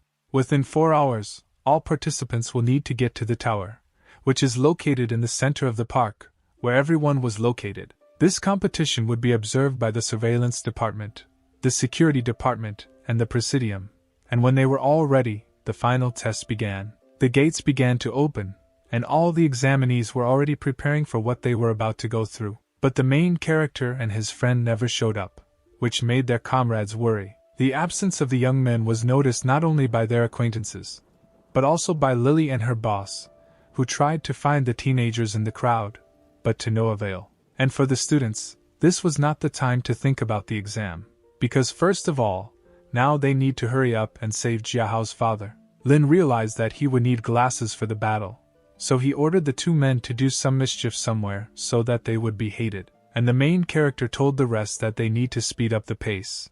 But first they need to develop a plan of action. And then they were interrupted by a man whom Juan had already seen at his friend's house when he noticed the tracks. The girl also recognized the intruder, saying that his name was Qikui, and then added that he should let everyone through, because she wanted to see her sister. Then the criminal said that Shudong was troublesome, and then added that when she gets into trouble for this, she shouldn't blame him. Qikui did not suspect any trick, and then the girl asked him where they were going, to which he replied that they were in search of treasure. Then Lin asked his friend why they captured his father, and he explained that it was all because the man was developing land ownership, so he was familiar with the area, and the villain needed a guide to find spiritual stones.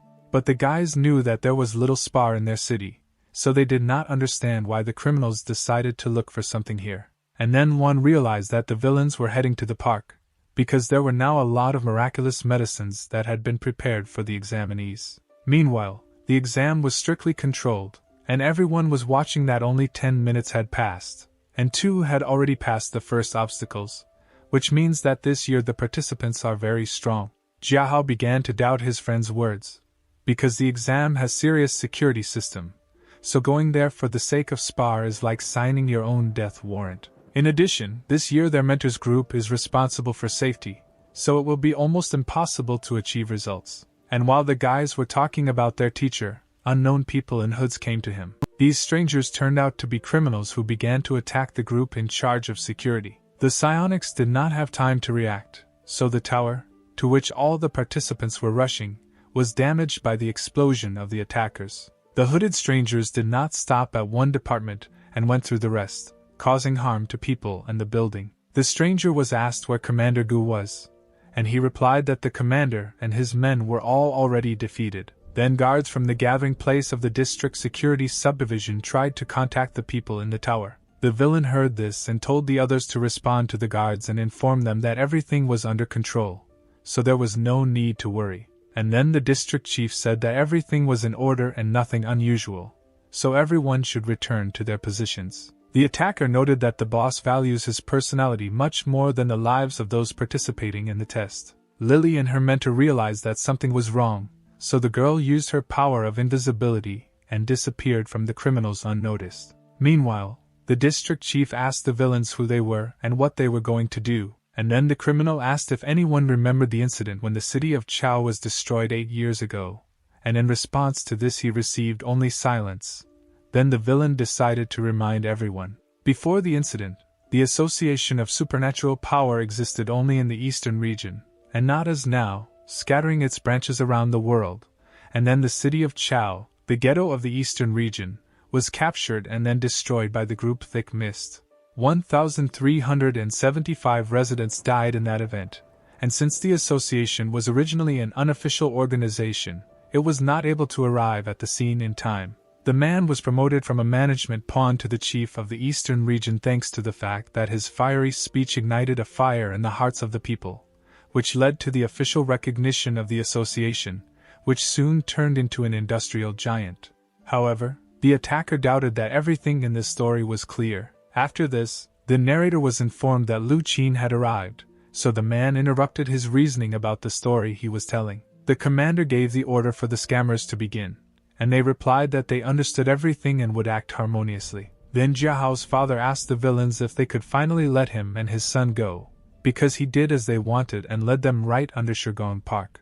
At that moment, the third one reached the two criminals, who brought with him a crowd controlled by Luan, as well as himself and his friend. Jiahao was ready to rush to his father, but his comrade stopped him, because it was too early to reveal their plan. Meanwhile, Xiu scolded her sister, because she was given an order, which she disobeyed. But at that moment Lu said that it was good that they had come, otherwise he would have had to go a long way to replenish his energy reserves. And he suddenly grabbed one of Luan's slaves, and no one had time to do anything, because everything happened too unexpectedly. And then the man who was captured began to quickly dry out, turning into a mummy. Qin, meanwhile, threw the body away, and then said that it would not be enough for him, and he was still hungry. The fraudster began to look around in search of a new victim, and then he turned his attention to Jiahao's father, starting to reach out to him with his hand. And at that moment Jiahao himself could not resist and struck the attacker, saving his father. The man was very surprised to see his son here, and he, in turn, apologized for helping only now. While his friend was busy with dialogue, Lin ordered all his puppets not to wait, but to attack their opponents together. And at that moment, when the fight was just beginning, Wan ordered his friend and his father to quickly leave here, because at the moment it was possible. But as it turned out, Lu Qin was not upset by the fact that their loved ones rebelled. The criminals simply began to absorb the energy of everyone who tried to fight him. Shudan also wanted to get involved in the fight, but her sister did not let her, not understanding what was happening to the girl. Luan realized that the scammers were targeting the test-takers' meeting place, so he needed to immediately inform the people in the central tower. The villains in the tower, meanwhile, were told to take all the psionic reagent they needed, but the leader of the criminals replied that they did not need the reagent at all, but all the examinees who were now in the park. And then all the teenagers who were taking the exam saw a large number of rats and bats approaching them. The children were very surprised by this turn of events, because they were not warned that animals from previous stages would also be in the finals. There were so many mice and rats that the students had no idea how to fight them off. It turned out that the animal attack was the fault of the primordial chaos beast spirit, and because of this, everyone involved was surrounded. Therefore, because of the rats and mice, the teenagers were forced to rush to the tower as quickly as possible to escape.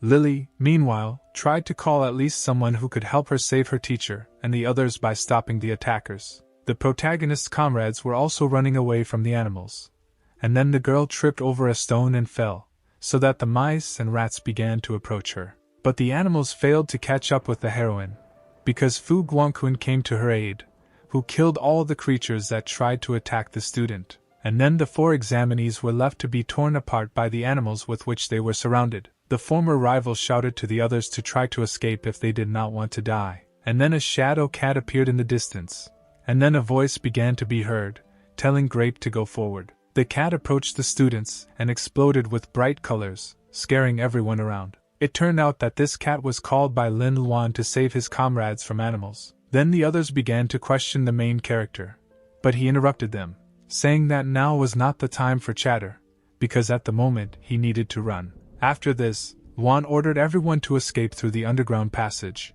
which the attackers had previously used, but now they are not there, and then Guangqun asked what to do with the exam. Then the student explained to his opponent that the exam was not the most important thing to think about right now. At the same time, one of the examinees said that these were just mice and rats, so they would have to cope with them. But this guy had to fight not only with animals, but also with an attacker who used a technique called fire taste on the boy. The villain said that in a group there will always be 1 or 2 people, like this student, who take the initiative to make noise and cause trouble for others. And the way out of such a situation is very simple, because you just need to eliminate the initiators, and then the rest will immediately rush into chaos.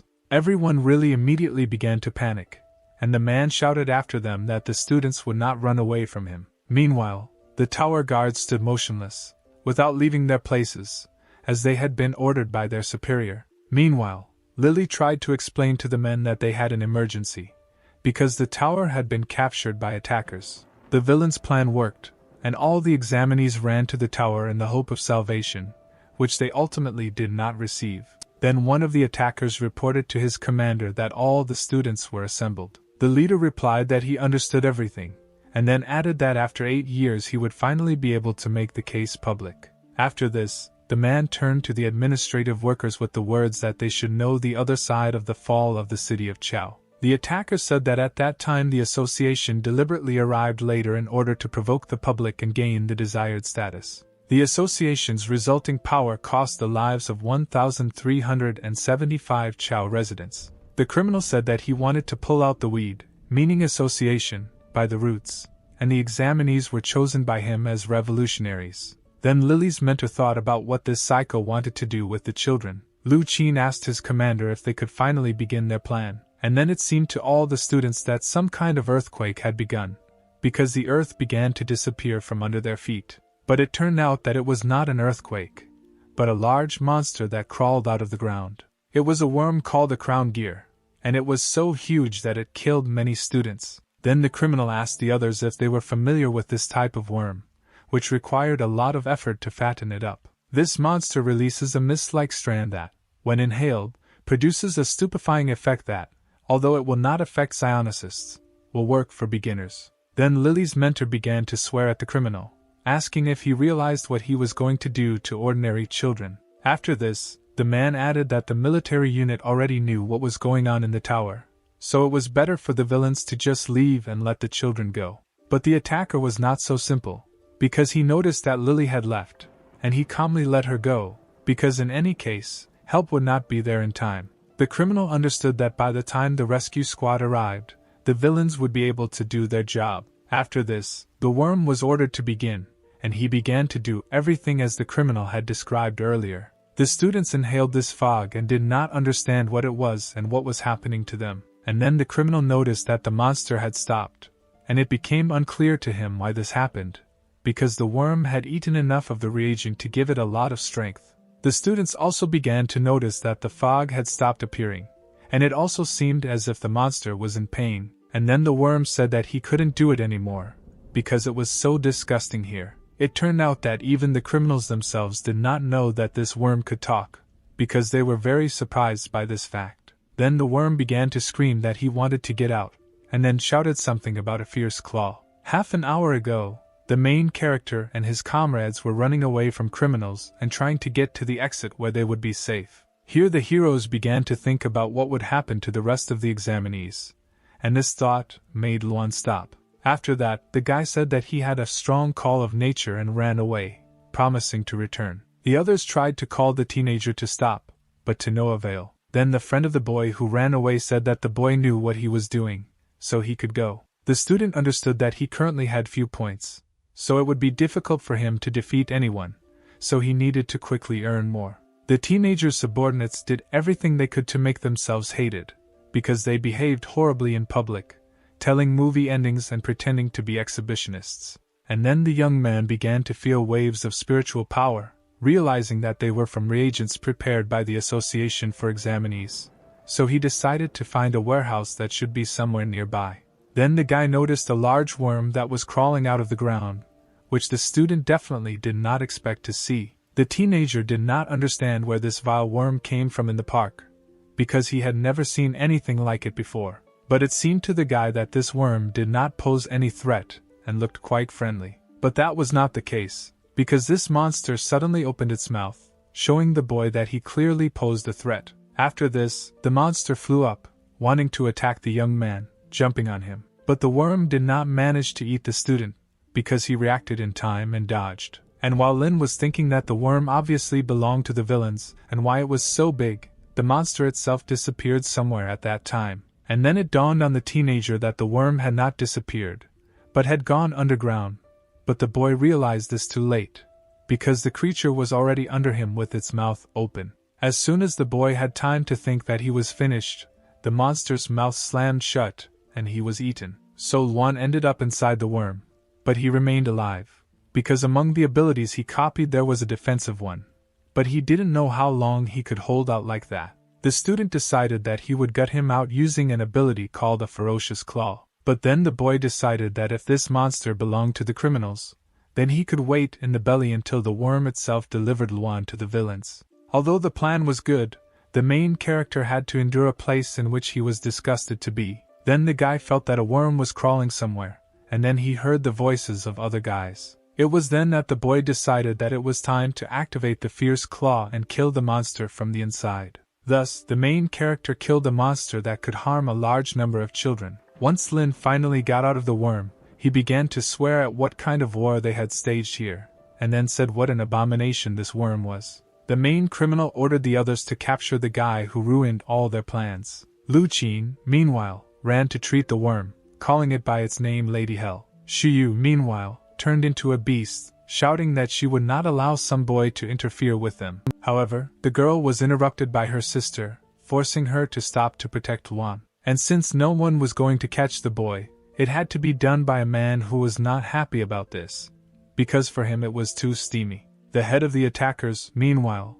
asked how long it would take to completely heal the monster. Then Lu Qin replied that it would take him about 10 minutes, which did not please his boss at all, because the main attacker understood that they hardly had these 10 minutes, because soon other psionics would come running to help the guys. And so the man ordered his subordinates to try to delay the approaching warriors as long as possible in order to gain time. Lily's mentor, meanwhile, looked at Luan, thinking that he had noticed this young man a long time ago. Meanwhile, Lin saw the villain who was controlling the fire, and then the teenager decided that this attacker at the moment represented the greatest danger to him. And then someone called the guy's name, and this made Luan surprised because he did not understand whose voice it was. Then the man introduced himself as Lily's mentor, and then explained to the boy that his ability would help them communicate telepathically. The mentor told the guy that help would arrive in 15 minutes, but in the meantime Lin would have to try to detain the intruders. The main character said that he will definitely cope with this task,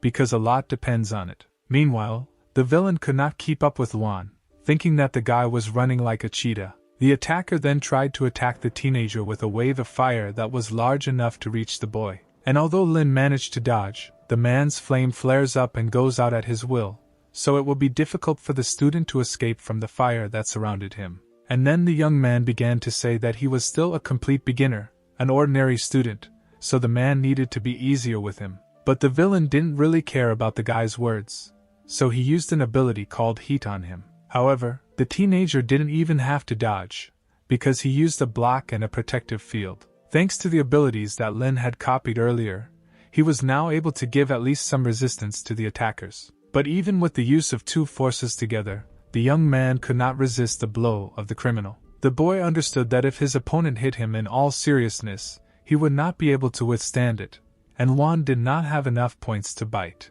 The guy avoided the blows as best he could, because he understood that if something happened it would be very painful for him. And then a cat named Stalka exploded behind the attacker, which turned out to be an unexpected move for him. And then the boss told the villain not to stay long, because the teenager was deliberately stalling for time. And while the man was dealing with the leader, Luan was able to disappear from view, which caused even more trouble for the criminal. It seemed to the attacker that the guy decided to hide upstairs, so he struck the trees. However, there was not a student there, but another shadow cat, from which the noise came. And while the man was distracted by the cat, Luan decided to stab him from behind while he had the opportunity. Finally, the young man made it clear to the attacker that he was going not only to stall for time, but also to defeat the criminal. But unfortunately, the teenager's blow was not enough to defeat the villain, so the attacker then pushed the boy away from him. And then Lin heard the voice of his mentor, who said that it was too early to think about victory, because now it was much more important to gain time, and then victory would definitely remain with the heroes. And although the teenager understood this, he still wanted to defeat the villain, noticing that he needed less and less points to bite. The student realized that the number of points required for capture is determined by the vitality of the enemy, and therefore it can decrease if the vitality drops. The young man understood that if he lowered the attacker's points a little more, then he would be able to use the power of capture on him. The mentor noticed the persistence of the hero, who could gain even more time than expected, and while Luan tried to stall for time, Lu Qin was able to completely cure the worm, which was already ready to continue. Sure, Lily and other operatives were already rushing to help. However, they met someone on their way. It was a detachment of those who attacked the building. They blocked the path of our fighters. One of the hooded strangers, apparently the leader of the squad, told Lily that entry here was prohibited. Meanwhile, the examinees looked up and one of them shouted in panic that the worm had recovered. The guy controlling the worm laughed and said that it happened because he was inattentive. But this will not happen again because he will guard the worm and in 5 minutes they will all be under his control. The old man heard this speech and lowered his eyes, realizing that they were late. Meanwhile, Juan continued to fight. He fell to the ground, burning from the previous attack. At this moment, Lu Qin raised his head to the sky and ordered the worm to begin its attack. However, nothing happened, and the worm began to make strange sounds similar to the sounds of pain. Lu Qin approached and saw a strange silhouette in his pet's stomach. He realized that there was someone there. Juan shouted that the time had come and ordered Griffin to explode. At that moment, the shadow kitten in the worm's body exploded and the monster's stomach scattered, forming a huge hole. Lu Qin was furious because he had just cured his pet. Yang Mu grinned as he watched this. The old man called the guy a genius, because Luan had managed to leave an assistant in the worm back then. The red-haired guy could hardly stand on his feet, but he was glad that everything went exactly according to plan. Zhao Qinlin smiled as she watched the fight, because the guy was not bad after all. Meanwhile, the unknown leader of the attackers was furious that their plans were being thwarted. As the fight continued, Luan received more and more punches in the face from his opponent. The man smiled because he understood that he was winning the fight. He advised the kid to surrender because he was no match for him. And Luan stuck to his tactics. He looked at the system window in which it was written that 1,100 points were needed to capture, and now he had 1104. The time had come. The hero abruptly stood up and thunderclaps appeared around him. Luan activated his shadow step at full power. At the same moment, he ran at the speed of sound towards the enemy, who was confident of his victory. However, it is unclear where another attack, not typical of his opponent, was directed towards Luan. The hero managed to stop in time and dodge her. An unknown person in a green cloak appeared in the air. The ardent guy immediately recognized him and said that he would figure it out himself. However, the unknown person did not answer a word. He then looked towards Luan and said in a rage that he had no idea how much he had ruined their plans. Luan raised his head and asked the unknown person to stop. He asked teacher Gu Yunxiao to stop. At this moment, the unknown man's eyes opened wide. He did not expect such an answer. Luan continued. He said that he did not tell Hao and the others that the killer was their teacher, because right now it is very difficult for them, and they could not stand it if they heard this truth. The man's hands were shaking. He told the boy that he didn't understand what he was talking about, and he didn't know who this Gu Yunxiao was. Luan shouted that he himself didn't want to admit it, but all the threads led to this, no matter how much he didn't want to. Firstly, the teacher purposefully came to their school half a month in advance, although there were few of them there, which was too lenient for a person of his level, and all because it was near Wenchen that the decision was made to hold the exam. Afterwards, Lu Qin and other attackers kidnapped Hao's father, knowing exactly when he was not at work, and freely entered the exam site. This suggests that their accomplice was already there. Even when Luan discovered them, he first notified the teacher. But the night passed and reinforcements never arrived. The rats and mice that were part of the second round were brought under control, and they, very precisely in time, began to surround the examinees. And finally, the tower was captured, and the communication routes were blocked, and only one person could pull it all off with such ease. Only the commander of the security detachment, Gu Yunxiao, Luan's teacher, could do this. After listening to the story, the man smiled and replied that this was a very excellent chain of conclusions, but the guy was wrong. After all, Gu Yunxiao is dead. An unknown man personally strangled him with his own hands. Luan just looked pitifully at the man who was trying to hide the truth. The guy ordered Lala to show himself. At that moment, a cute black cat appeared from the chest of the hooded stranger. The cat jumped out and ran to Luan's feet, and the guy just watched it. There was no longer any point in hiding. The unknown person could not believe that he had been found out. He took off his hood and Gu Yunxiao appeared in front of the guy. He asked how long Luan had suspected him. Meanwhile, outside the exam site, a battle began. One of the support squad decided to use his hurricane ability. At the same second, Powerful streams of wind hit the unknown people. Due to a strong gust of wind, their hoods overturned and Lily recognized them. This was the association's 6th investigative team, Gu Yunxiao's squad. Sure, Lily started screaming and asking what they were doing here. Had they gone crazy? But a girl from the 6th group shouted that the entire association must die for what happened to Chao. Meanwhile, Juan asked his teacher to stop before it was too late. His teacher replied that the guy did not know anything and they were only here to bring justice. That day in Chao, each of them lost their relatives. At that moment, an unknown girl flashed through the mentor's memories. He began to concentrate his power, and said that he had been training for 8 years to kill those responsible for what happened, who were blissful in impunity. And that is why today they must take revenge on the association. We are transported back in time to an old dilapidated barracks, where a female voice asked the children if their test results had arrived. Little Yushao boasted that he had the highest score in all subjects except physical training, but even this could be improved with the help of a reagent, so the teacher told him. The children's mother was happy for her son and asked his sister how her results were. The girl puffed out her cheeks and replied that she had lost her certificate. The brother immediately shamed his sister by saying that her grades were terrible, so she lost her certificate, to which the sister replied that in any case she remained his older sister for 2 whole minutes. The brother and sister were twins, and at that very moment they began to fight to find out who was older. But their mother calmed them down. But a little later, the mother told Yuming that if her brother continues in the same spirit, then there is a high probability that he will be taken into psionics, and the only problem is his physical abilities, which he can improve with a reagent, but it is very expensive. Their father left them a long time ago, and their mother was afraid that she would not be able to cope. The girl smiled and replied that she would quit her studies because anyway, her performance was low and her education was a waste of money. She would get a job and help her brother with admission to the school of psionics. And so it happened. The little girl worked at different jobs. She cleaned up the garbage, and in the evening her brother asked what she was doing that stinks so much. At one of her jobs, she washed the dishes at night, and in the morning she prepared breakfast for her brother, who told her that he was in a hurry, and the girl overslept again.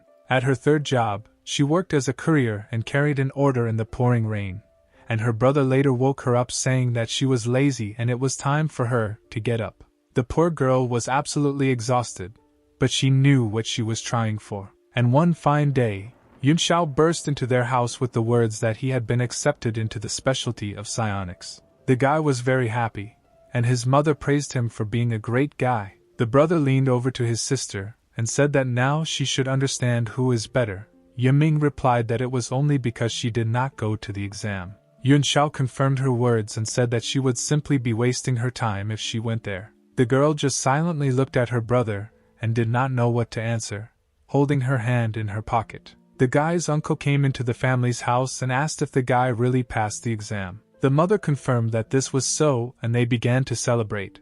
Everyone around said that Xiao would become the strongest psionicist. The boy was slightly embarrassed, but he was sincerely happy that everyone around him was praising him and that he was the best. His older sister watched everyone rejoice for her brother and squeezed something in her hand. Some piece of paper that once seemed very important. After some time, the city of Chao was destroyed. A tearful Xiao screamed the name of his sister and mother while trying to find them under the rubble. He shouted their names more and more furiously and raked the collapsed house with all his might. At that moment, a bloody body appeared from under the rubble. It was his older sister Min. Xiao shouted his sister's name and tried harder and harder to pull her out from under the rubble. But suddenly, with his tear-stained eyes, the guy drew attention to the strange piece of paper that his dead sister was clutching. The unfortunate guy pulled it out of Ming's hands to look. What he saw he could not imagine. He remembered the words of his sister, who said that she had lost her certificate and that she would drop out of school and help her brother with admission to the psionic school. And he also remembered that he had said that this was the right decision because she would have wasted her time. In Min's hand was her certificate, according to which she had the highest score in all subjects. Xiao began to cry as hard as he could. Only now he realized what his sister had done for him. She sacrificed her future for the sake of her younger beloved brother, who now sits next to her corpse. 2 years after joining the association, Xiao accidentally stumbled upon the truth about what happened back then in Chao. Just one note, that an incident was discovered in Chao and instructions to temporarily do nothing. That is why now he will make every resident whose hands are stained with Chao's blood pay for their deeds. It is time to eradicate the association. Luan shouted to the teacher that he once said that he wanted to change the association for the better. However, his teacher, mired in hatred, had already raised his brush to summon the ink cell. At the same second, drops of magic ink fell near the guy and the cat. Suddenly, the spots rushed upward and formed a dense cage that restrained the hero. Shao ordered Luan to sit here and not try to disturb him. The teacher turned around and ordered Chikui to help the other units deal with the reinforcements, and buy them time. However, the fiery thug first wanted to deal with the guy who was running like an animal, and was now immobilized. An enraged Shao turned around and reminded him of what he told him to do. Chikui was frightened by the leader's gaze and replied that he understood the order. Luan tried to break the cage, but he soon realized that at the moment, he could not overcome it. However, suddenly someone appeared next to him. The guy looked up to see who it was. It was an angry Zhao Xiu who wanted to kill the guy for what he did to her sister. At that moment, Luan realized that he was finished. At the same time, the battle, which took place outside the exams, had already dragged on and everyone was tired. The blonde man from the defensive squad ordered his opponents to surrender. After they saw that the exhausted guys rushed forward, the blonde ordered his subordinates to surround the tower and save the examinees. However, suddenly he heard something and strange spots appeared in the sky. Instantly they were hit with blows of paint that were so sharp that they pierced the ground. In the sky in front of them there was him. The blonde recognized this man. It was Gu Yunxiao. He warned his soldiers about the danger and advised them to be 120% alert. After all, their opponent is not just a soldier, but a legendary fighter nicknamed the Beautiful Pangwan. At the same second, an enraged Shao uses one of his abilities, Pangwan Buddha. Meanwhile, Luan begged the girl to understand him correctly, because he did not do anything with Qingni. They are decent people. However, the angry girl did not listen to him. She said that the guy had a good tongue, but, unfortunately, this would not help him. Suddenly, her sister appeared behind her and screamed for Xiu not to touch him. She raised her hand to her throat and threatened that if she killed the guy, she would say goodbye to her life. The girl burst into tears and shouted that the fact is that she belongs to Luan. The sister did not expect to hear these words, and Luan was shocked. Xiu became even more furious and shouted that the guy was definitely finished now. Meanwhile, Shao finished the fight and the Buddha projection disappeared. The entire team that moved to help the students was bound by the force of the leader of the uprising. The blonde raised his head with difficulty and said that Beautiful Pangwan was very mistaken. The guy turned around and replied that he would save his life so that he could see with his own eyes the beginning of changes. He contacted Lu Qing and asked how their worm was doing. The guy replied that everything was fine and this time everything would work. At that moment, the worm sprayed poisonous clouds and all the examinees fell into a strange sleep, as if they were under control. An old man watched all this from a safe distance. He couldn't believe that all they could do was watch the students being taken control. At such moments, Yang Mu hated himself for not being able to fight anymore. The old man turned to the girl, saying that now only her clone is here, who can exchange information with others so that they call for help. The girl answered the sage that she had already done everything, but the catch was that due to recent events, a large number of troops had gone on missions, and besides, Shao had scattered smoke bombs everywhere. In a word, now the only possible reinforcement is a detachment of the red shell. She asked the old man whether he thought it was good or bad if they came here. The old man just bowed his head and didn't answer. Meanwhile, Shao ordered preparations to lift the siege when he heard that the examinees had been taken under control. The old man considered the decision about the red shell. Now there is still a chance to save and restore the students. But if they are taken away, then nothing can be done to help them. So even if there are casualties, it is still better than being completely defeated. Chenlin smiled sweetly and replied that she had already made a request for their transfer, and they were about to arrive. A red glow suddenly appeared above the battlefield. Shao turned around, feeling a strange pressure. Meanwhile, Xiu swung at Luan in rage. However, she did not strike him, but attacked the bars of the cage around the guy, which began to dissipate. At that moment, the girl grabbed the hero by the shirt and pulled him towards her. She told Luan that if he let Qingni down, she would rip his throat out. In any authorized organization, a critical moment may come that can lead to a clash, and it is at such a time that the need for the power of a secret weapon arises.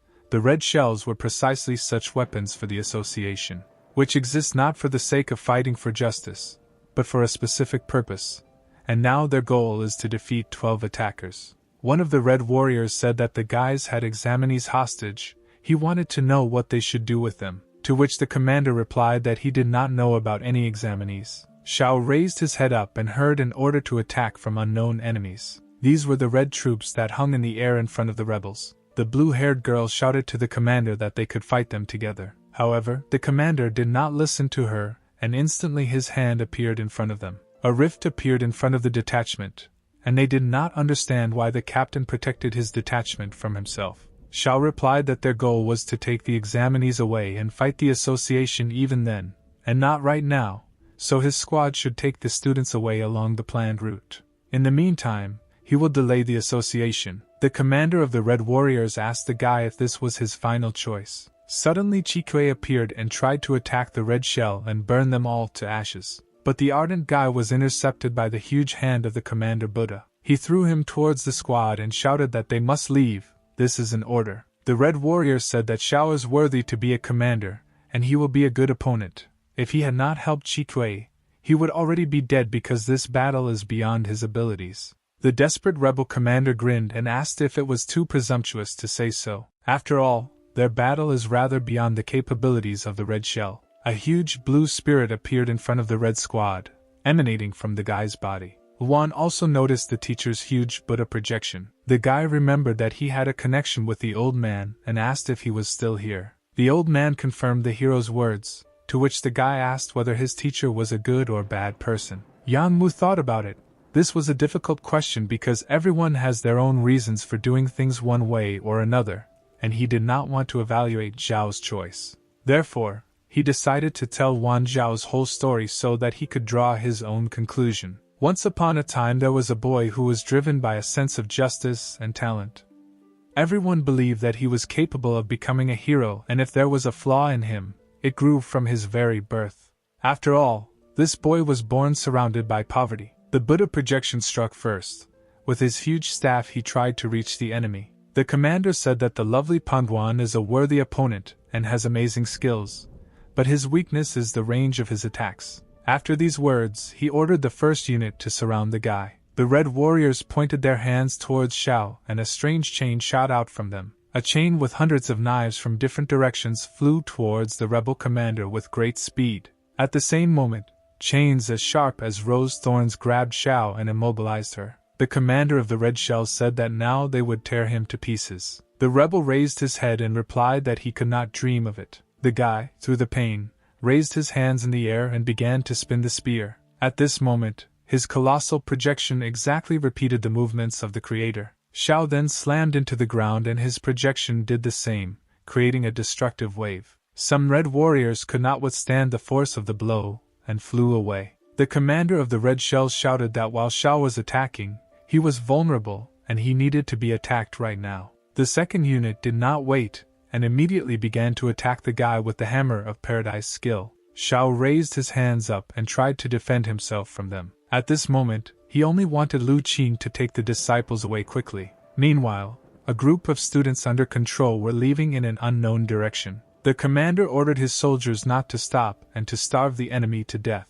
All this was observed by Shilili, who did not understand why Gu Yunshao was protecting the others while the red troops were beating him to death. At this time, Luan was already rushing to help. He said that his mother had told him about the defeat of the city of Chao. Meanwhile, the teacher's strength was already running out. The commander noticed that Buddha was weakened. Now is the best moment to attack. But suddenly the shadows of different people appeared in front of Shao. It was his squad that came to the rescue. They decided to defend the commander to the last. Shao shouted at the top of his lungs that he ordered them to leave. But the guys disobeyed and rushed to attack. One of them said that if it weren't for Zhao's leadership, there would be no point in their uprising, and they swore with their lives to be with him to the end. The Red Warrior only laughed at this because after the battle they had no supernatural power left. Two squads clashed with each other, the Red Shell and Gu Yinxiao's squad. They remembered the commander's words that their goal was to take the examinees away because the enemies are very strong psionics of the association, and there is no need to oppose them and die. But it was too late. At that very second the entire rebel detachment was brutally killed. The wounded Shao screamed with all his might for them to run away. Sharp thorns pierced the blue-haired girl's chest. At the same moment, the red chain of death cut her in half right in front of Gao's face. The commander's eyes filled with tears. All the people who were with him to the end and believed him were killed by the association. The commander of the Red Warriors was surprised that the guy still had strength. He felt that the atmosphere had become more dangerous. Zhao's rage knew no bounds. All his rage began to take on physical form. He screamed and cried at the top of his voice, and from such shock a new version of Buddha was born. Shao looked into the eyes of his enemies and shouted that he would kill them all. Suddenly someone called him, calling him commander. Shao was surprised and turned around. It was Lu Qin, one of his squad, who was leading the disciples away. Shao couldn't understand what he was doing here because he should be near the students now. The Red Warrior ordered to begin. At the same second, the guy's hand in the center of which was a huge mouth reached out to Shao. The guy pierced the body of the white-haired rebel right through. The pale killer raised his eyes and, smiling, asked for forgiveness from his former commander. The moment he pulled his hand out of Zhao's body, Luan and Qingyi came running. The hero was shocked by the picture he saw. The traitor's hand began to gradually suck the energy from Shao's body. The hidden boy smiled and told the commander that it was all over now. Shao, who was coughing up blood but was still conscious, could not believe that he had been betrayed. Lu Qin jumped away from the rebel, and Shao still stood on his feet even with such a serious wound. The guy in the hood said that he was waiting until the commander had no strength left because his ability was not that good in recovery. One of the Red Warriors asked if this guy was a traitor, to which another Red Warrior replied that he was not, he was originally their man. Lu Qin unbuttoned his jacket and pulled out a red badge that looked like a shield. Shao recognized him immediately. It was a sign of association. Now he realized that Qin was one of them. Since everything was revealed, the guy decided to introduce himself. He is a spy for the secret department of the Red Troops. He was assigned to Commander Shao 2 years ago. The association immediately realized that something was wrong with Shao, a native of Chao's city, talented, extremely stubborn, and has a strong sense of justice. Such a person could not simply be allowed to take a high position without insurance. Then they discovered 2 years ago that he and the 6th Detachment were planning something against them, but they did not dare to stop them immediately due to lack of evidence. After all, they were extremely prudent, and also very capable guys. It would be extremely wasteful not to take advantage of their talents. Hearing the whole story, Shao rushed to attack Lu Qin. The guy only regretted that until today they had helped them very well. He then gave the order to the Red Warriors to finish everyone off. While Shao fought with the warriors, Qin thanked him for treating him well, and thanks to the commander, the guy became stronger and grew in his abilities. He smiled gloomily and inhumanly, saying that Shao made an ideal commander. Exhausted and wounded, Shao continued to fight off enemies alone in every possible way. It seemed that he was holding on only on his unbending fortitude. Qin said that all these students whom Shao planned to take with him to raise his rebels, he could still take with him. After all, his department in the Red Troops needs spies, but the whole world will only know that the attacker Gu Yu Shao and his squad kidnapped them. The words of the traitor irritated the former commander more and more. He used his internal energy and drove all the Red Warriors away. After that, bleeding, he rushed towards Lu Qin. However, the pale guy easily repelled the attack by piercing the rebel's chest. Indeed, in his current state, Shao cannot resort to the face of Buddha, but his disciple is full of strength. Blood streamed from the man's mouth. Qin said that it was time to die and threw Shao away. The fighter for justice crashed into the trees and then fell to the ground without any strength. Luan shouted the teacher's name when he saw him land. He, the cat, and the girl ran up to the dying Shao. Luan couldn't believe what happened because his teacher was such a strong fighter. Someone in the distance ordered to finish off the rebel. Luan raised his head and realized that these were Red Warriors who were approaching. He looked at his teacher again and told him to be patient a little, and the guy would figure out how to heal his wounds. Suddenly Shao began to speak slowly, asking himself in a whisper if he was right. Tears appeared in the teacher's eyes. He asked if he had destroyed them all. His entire squad, which was loyal to him. Shao realized that until the very end he remained a simple fool. Drowning in tears, he told Luan that he repented. Qingni shouted that the troops were coming, and Luan told the teacher that he did not approve of his actions, but he was also disgusted by what the association had done. He remembered how the teacher looked when he said that if their world was not ideal enough, then he would do his best to change it. One of the red soldiers noticed the children and the rebel. Luan said that he would help him finish what he started and would walk his path in his place. The red warrior looked at Luan and asked who he was. Luan just looked at his sign, which said that the enemy could be captured, and he took a bite. The guy got up from his knees and asked the girl to find a way to cure the teacher. The warriors realized that this guy was a student, but he heard their conversation, so he needed to be removed. At this moment, the system reported that copying was completed, Panguan Buddha, maximum level. Luan's hair began to turn from red to ashen. Then, when they became completely ashen like Zhao's, he said that instead of a teacher, he would turn the association upside down. The red warrior looked at the guy and did not understand what was happening. A red explosion of unprecedented power instantly formed at the place where Luan stood. Lu Qin, leaving with his red friends, heard something strange and turned around. He couldn't believe what he was seeing. Panguan's red Buddha stood in front of him. He couldn't believe that Xiao was still alive. Luan took the first step towards his enemies. The pale guy panicked and ordered his red warriors to capture and destroy him. And our hero, similar in appearance to Xiao, rushed towards Lu Qin. Luan shouted that his teacher was good-natured and left them alive, but he would not spare anyone. The Buddha projection summoned its staff to attack. He then slammed into the ground.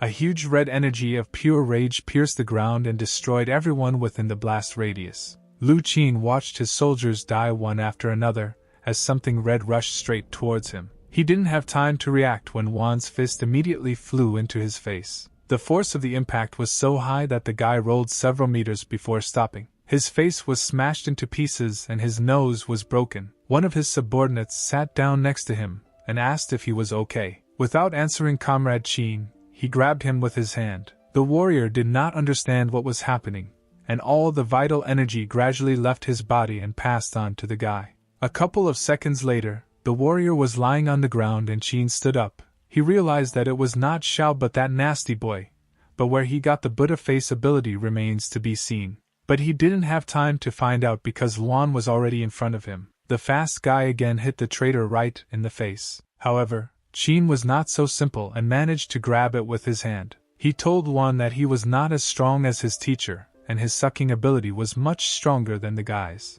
Luan's power gradually began to pass to Qin, who laughed loudly. But the hero had an ace up his sleeve. He turned his hand into sharp claws. At the same moment, he cut off Qin's hand. The villain began to scream at the top of his lungs because his most powerful weapon was cut off with one swing. Luan did not stop and struck multiple blows with his claws at Lu Qin. The traitor's body was cut like butter and more wounds appeared on it. He called out to the only thing that could save him right now, his worm. A huge carnivorous worm heard its owner and was already rushing to his call. It's amazing how such a huge creature covered such a distance in a short time, but it was already standing behind Luan. Bleeding, Lu Qin ordered the worm to kill the guy. The animal obeyed and at that very second released its sticky saliva at the hero. The saliva got into his back end like a web, prevented the guy from moving. Meanwhile, the wounded Lu Qin tried to take advantage of the situation. Luan got angry. He turned his hand into a claw and told the worm not to even think about trying to take away his power.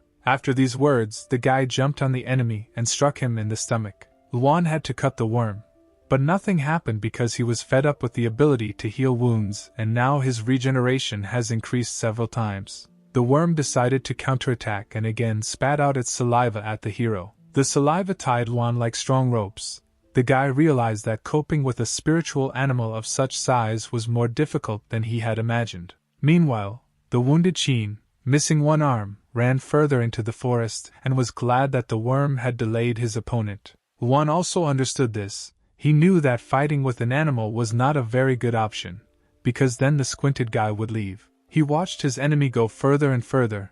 He urgently needed to come up with something. Suddenly, his new allies appeared in front of the heroes Zinni and Lala. This was very opportune.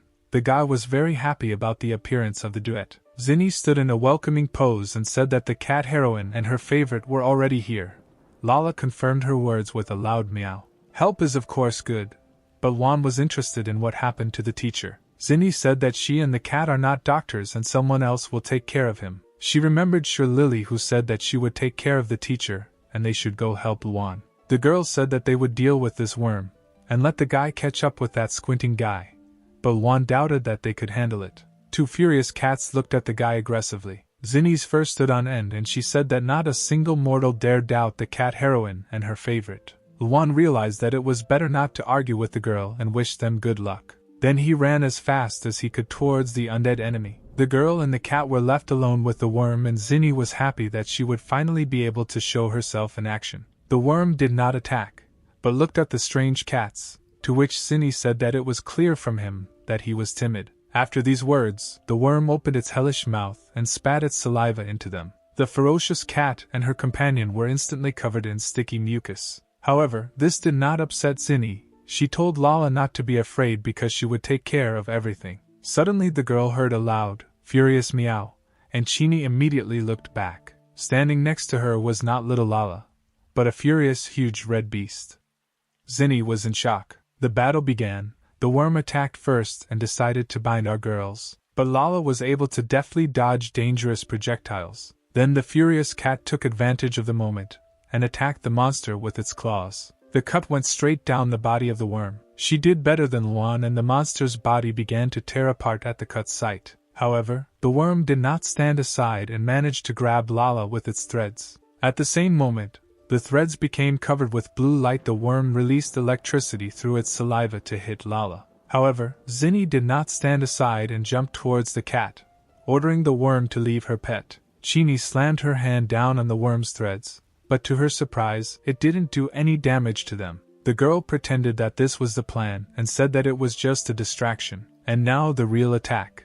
After these words, she sent her ghostly spirits in the form of cats to the head of the worm. The ghost cats immediately struck the monster by exploding. Lala was saved from the monster. Zinni told her that this worm has rough, thick skin and it will be difficult to control it, so Lala needs to do something about it as soon as possible. The fog from the explosion cleared and the worm immediately attacked the girl, not allowing her to finish speaking. The monster stuck into the ground and everything around began to shake, but our heroes miraculously managed to dodge. Lala stood up and immediately began to form a strange ball with her mouth. Immediately the ball became larger, and the cat shot a bomb at the annoying worm. Lala was pleased with herself. She knew that people couldn't survive something like this. The huge body of the worm was covered with many wounds. Zinni was already rejoicing at the victory. She praised the cat and said that it deserved to be called her pet. The worm's body had split into several pieces and now it looked like sliced sausage. But victory was still far away,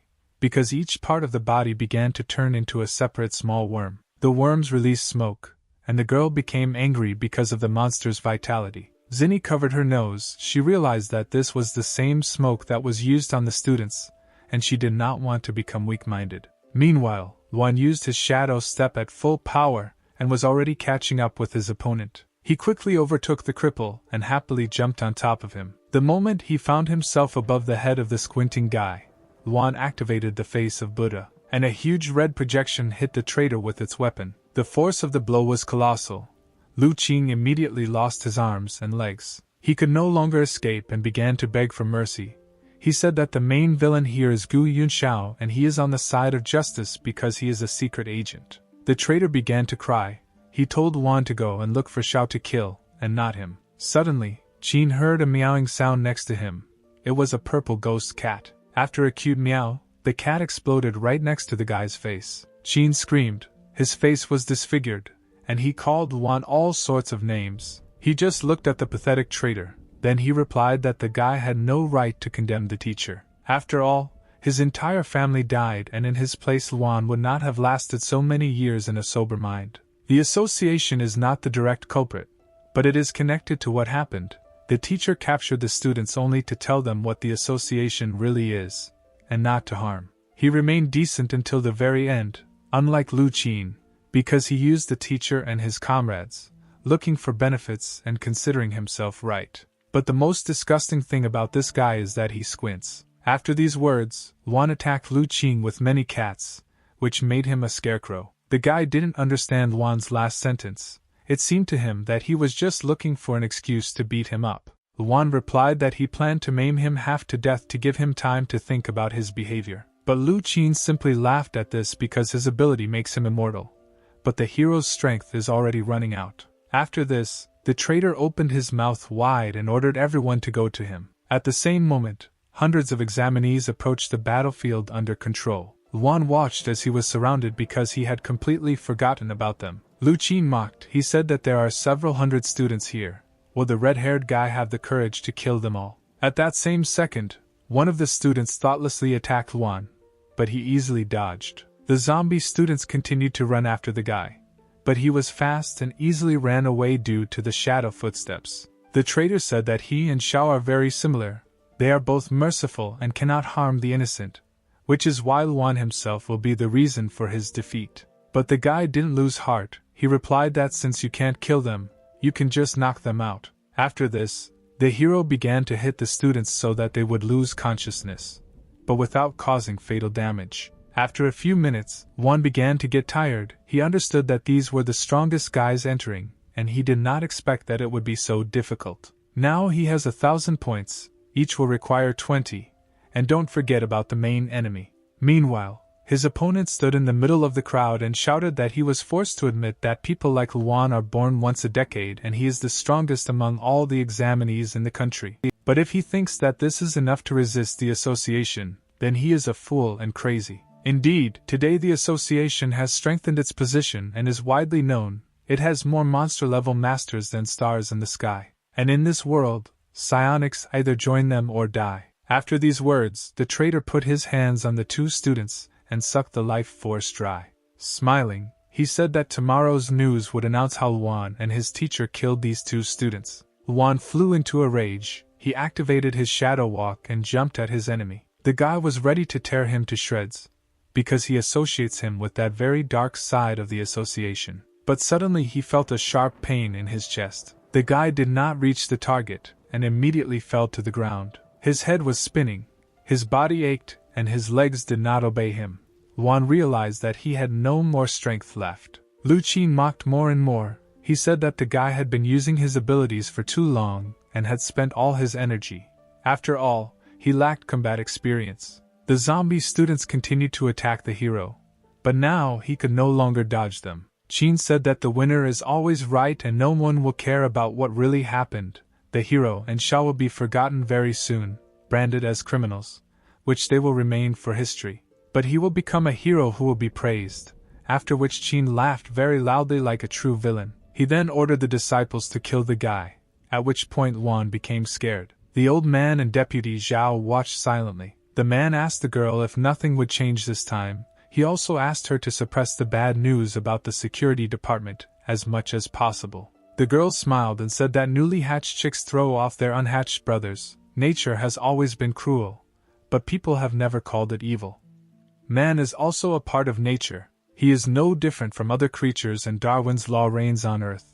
So a pessimistic view of the future will only lead him to the grave faster. The old man replied that people are not like that and Hao appeared on the horizon looking for his friend. In addition to Hao, other comrades also came who were looking for Luan. Luan heard his friend's voice and responded to his call, shouting that he was here. Fu Guangqun ordered the students to listen carefully. All the people on the battlefield are under control and therefore need to be stunned, not killed. Zhao was surprised at what she saw, and the old man only smiled imperceptibly. On the field there were not only students, but also adult men who fiercely wanted to make their children human. Guangqun asked his father to urgently convene people. All these men are psionic slackers who owe him money. One call and everyone is assembled, because his father is a member of the state committee. One of the formidable men approached Guangqun and reported that soon other comrades would arrive in time and if everything suited the gentleman, then could he put in a word for them in front of his father? The guy answered in the affirmative.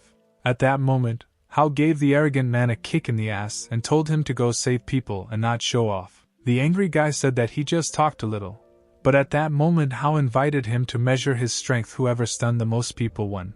Guangqun agreed. Together, the children and psionic fathers began to win the battle over the zombie students. At this moment, the traitor, who a couple of minutes ago was rejoicing at his victory, realized that the situation had turned not in his favor. Hao, who was holding one of the students, began to loudly call for his friend Lin Wan. The red-haired hero responded, and his friend was glad that he was still alive.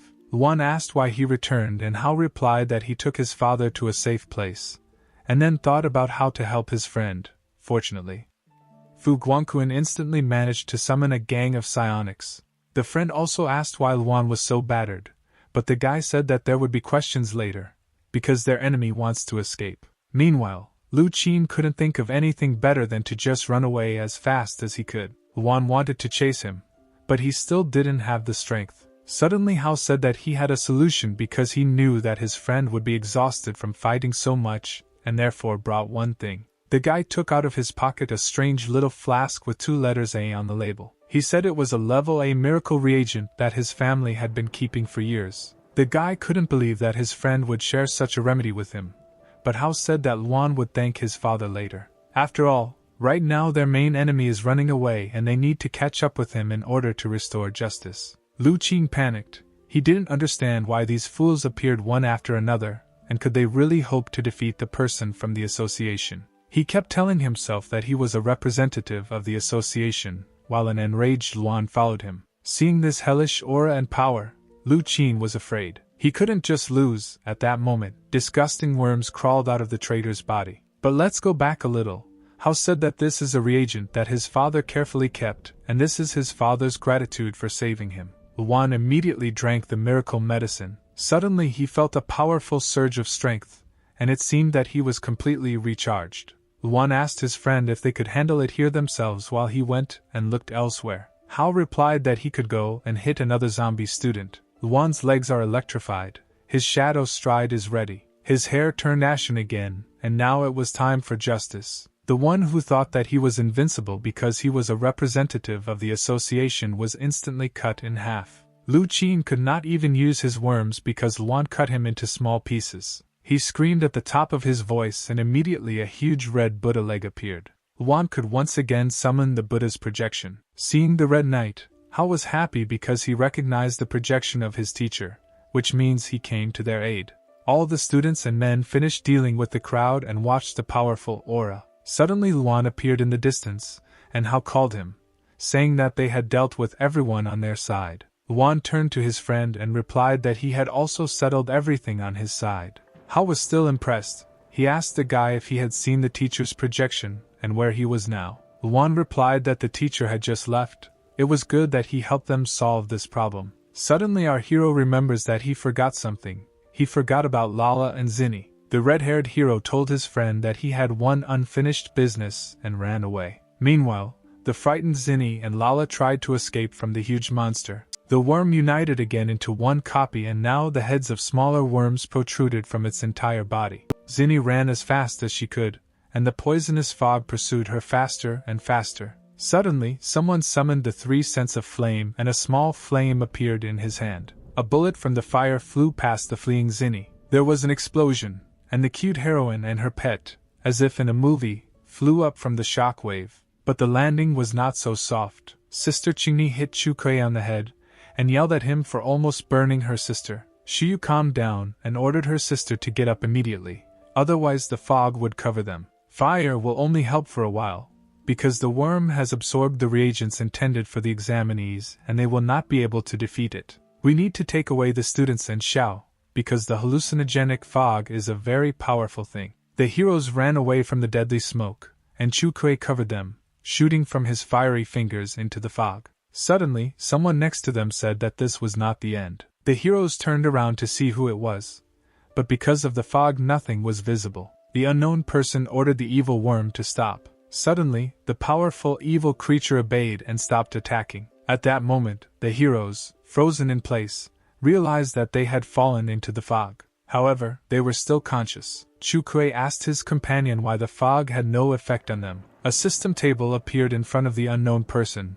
which signaled that the capture was completed. The huge evil worm at that very second turned into a small cute animal. The plump worm fell into the hand of the guy, who said that he left the glasses for him. Now this terrible beast has become Luan's pet. Zinni, seeing the handsome red-haired man, immediately ran to him. The girl jumped on Luan as fast as she could and hugged him tightly. She began to kiss him and Luan tried to move her away because her sister was looking at them. Moreover, they first need to find a teacher, whom Sure Lily is looking after. A little later they came to the girl and one asked her about the teacher's condition. The girl replied that he was still alive, but had lost a lot of blood, and he urgently needed specialist help. Luan understood everything and replied that they would take him away because Hao and the others would come soon, and they should not see Xiao in such a state. Chu Kuei intervened in their conversation and said that the girl was also from the association and could not be trusted, she needed to be killed right now. Lily replied that the association consists not only of the Red Army and Lu Qing, in addition to Xiao, it is full of people who want to change something and are working on it. The old man smiled imperceptibly when he heard his student. Sure Lily ordered the guys to take Xiao because she considers them good people. After some time, Hao appeared in the clearing and asked his friend if he had time to sort out his business. The guy also asked if he had seen the mentor, but they couldn't find him anywhere. Luan replied that he was injured and that's why he left. But he would be fine, there was no need to worry. A little earlier, the guy left Xiao to his new comrades. Zinni could not hold back her tears and sobbed very loudly. Luan tried to calm her down by saying that they would be parting for a short time and until he could introduce her to Hao, it would be difficult for him to explain everything. The girl asked what the guy was going to do in the association and he replied that if the world is imperfect, then he will do his best to fix it, he will follow the path of the teacher and do what he thinks is right. Remembering these words, Wan turned to his friend and said that they would enter the University of Psionics. The exam is over. The news on the case of the hero from the slums, the beautiful Xiao, does not lose the interest of observers. The association is worried that the truth about the destruction of Chao's city may come out, revealing her dark past. Besides, the vast majority of those present there were put to sleep, so they know nothing. The association decided to hide Dao's existence, instead reporting that they had eliminated the criminals who wanted to kidnap the examinees, and the beautiful Pangwan disappeared after being wounded. Life is gradually returning to normal, and some woman was showing off her son to the seller. Luan's mother approached her, and the woman immediately noticed her friend. She laughed and asked if Luan had taken the exams, because her son was in 15th place, and he would probably be able to get into university. After that, she looked at Luan's mother indifferently, and asked how her son passed. Mom smiled sweetly and replied that her son had been accepted into the University of Psionics. The woman at first grinned, expecting that her son did not enroll, and then, when Wan's mother's words reached her, she fell into shock. Later in the evening in the hero's apartment, his mother called him to the table. Suddenly someone knocked on the door. Mom was surprised that someone came to them so late. She opened the door and saw Qigong and his assistant, who said that they had come to congratulate Luan on his admission. Seeing the swindler on the doorstep, the mother was surprised, but he replied that he was no longer a swindler, but her son's best friend. Then strange guys appeared on the threshold with fish in their hands. Luan's mother did not recognize these, but she was also amazed. After them, Chini appeared on the threshold with Lala, who introduced herself to her mother as Luan's new girlfriend. This information shocked the mother even more. After the girl, the guy's friends appeared on the doorstep and also came to congratulate him. Poor mother thought that apparently the whole city would come here today. A little later, Hao asked Luan why he called the villains here. The guy smiled and said that now they are all friends and they need to forget past grievances. Meanwhile, a secret meeting was taking place in the association tower. Zhao Qinlin was sitting at a wide table with an unknown man in the shadows. The man asked the girl if it was true that Xiao defeated Lu Qing and gave up trying to kidnap the students. Qinlin was still calm and replied that as far as she knew, everything was exactly like that. The stranger said that he heard that one of the students in particular stood out. Qinlin smiled and replied that she had not noticed anything like that. A little later, our heroes headed to the entrance ceremony. A lot of people came. About 3,000 students from all 4 districts were here. Fu Guangquan snorted arrogantly, saying that the guys acted like they were from the village, but unlike them, he once gave a report to hundreds of thousands of people without worrying at all. Suddenly our heroes noticed that there were especially many people in one place. A big pumped-up guy claimed that their western region is the strongest because there are only athletes here. Another guy in a business suit answered him that in his area there live only thick-headed jocks, and they are not their rivals, the best people live in the south. Guangquan, in his usual manner, said that apparently it was the local idiots who caused the commotion. Luan noticed that there are a lot of people today and this is a great chance to earn some points.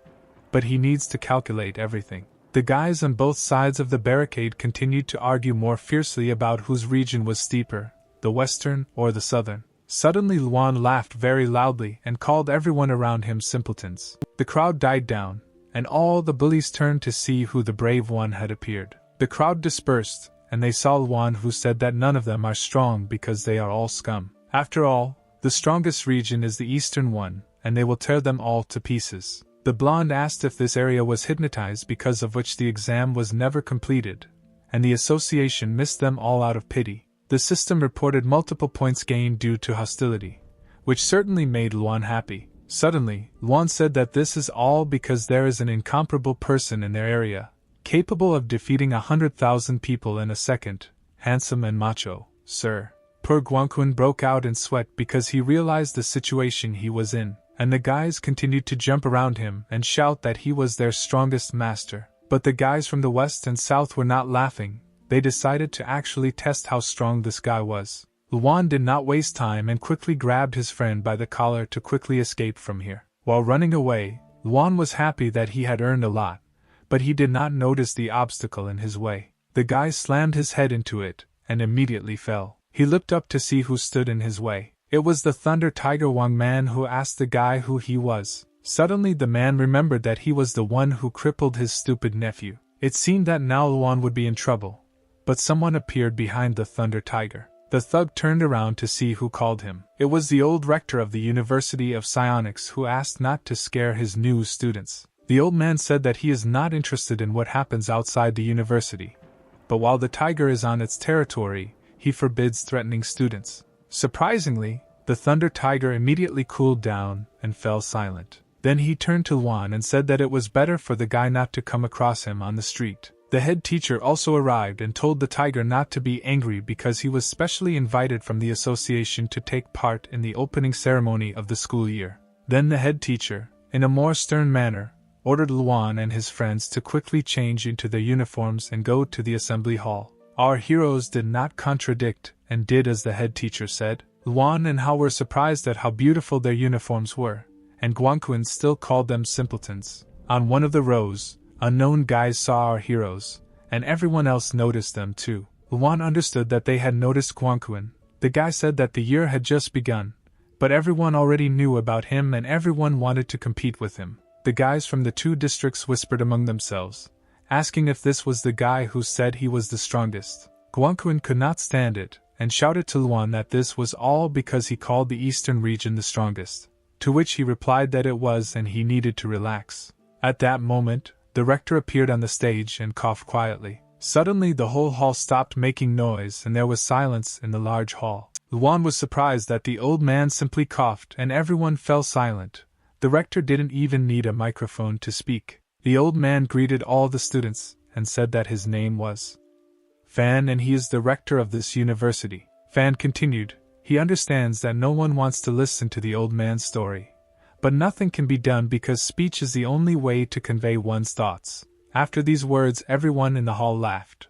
This university was founded by an association, so when children join they will technically become half members of the association. And from now on, their every word and action will be watched. But the old rector hopes that one day the students will be able to achieve more than the association. These words touched Luan. He heard something that was dear to him. The old man finished and went to his place, and the head teacher thanked him for his speech. And now he asked to greet one of the chairmen of the association, Quan Ming, who prepared a speech for the students. The chairman smiled and greeted everyone in the room. He then said that his main interest was games. Hao did not immediately understand what the chairman said and asked his comrades what he said about his interests. Guangqun replied that he did not know anything about what the chairman meant, because the management of the association is a mysterious place. Quan Ming continued by saying that resources containing supernatural power are very important to the association, and that is why their extraction is constantly the focus. The first good news is that they recently found a completely new vein,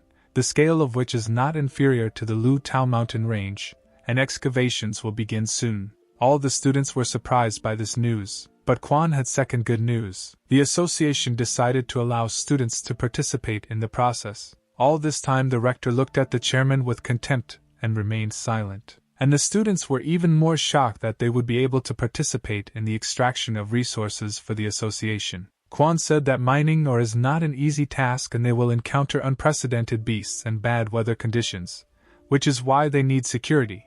But what seems like an opportunity may turn out to be the reason for the death of the students. It is impossible to count how many 5-star psionicists have taken off after participating in mining. For example, Mr. Thunder Tiger is one of them. For any psionicist, taking part in the development of ore deposits is a dream. Of course, this is very dangerous for students, so the association will select only the 3 strongest students. The students stood up from their chairs after hearing what they heard. They could not believe that they would only take 3. The chairman put his hand in his pocket and asked them not to be upset because the selection would be carried out in good faith. He took a gold badge in the form of a shield from his pocket and said that this was a qualification badge and whoever got it would be able to participate in the development. 3 badges were already included in the selected students' uniforms. The students immediately began to look for badges in their pockets, but could not find anything. Quan added that the badges are not an indicator of the final result, because the result will be known in 3 days. Now it became clear what games the chairman likes to play. He wants them to fight with their classmates. The students were not enthusiastic about such assignments, but everyone wanted to get involved in the development. Quan said that now they would name the 3 students who received the badges and called the head teacher to help him with this. The head teacher happily walked onto the stage and turned on the screen. There were 3 black plaques on the screen and the chairman announced the first owner of the badge. Yi Dao, a third-year student on a full scholarship, is ranked 23rd on the university's top list. The second owner is Yen Gani, a third-year student, a member of the research group, and a weapons expert. There was discontent among the students because the badges were given to some monsters and they would not be able to take them away from them. It was dishonest. Quan immediately calmed the crowd by saying that the third holder of the badge was a first year. Luan was happy that the third guy would be among them. The chairman said that the third owner participated in the events of the attack by intruders during the examination. He was brave and resourceful. He promptly called the psionics who helped repel the attack of the villains. It was Fu Guangquan. Luan and Hao were shocked when they learned that the third owner of the badge was their friend. At this moment, Fu Guangquan realized what a deplorable situation he was in. The chairman smiled evilly and said that he would look forward to the results in 3 days.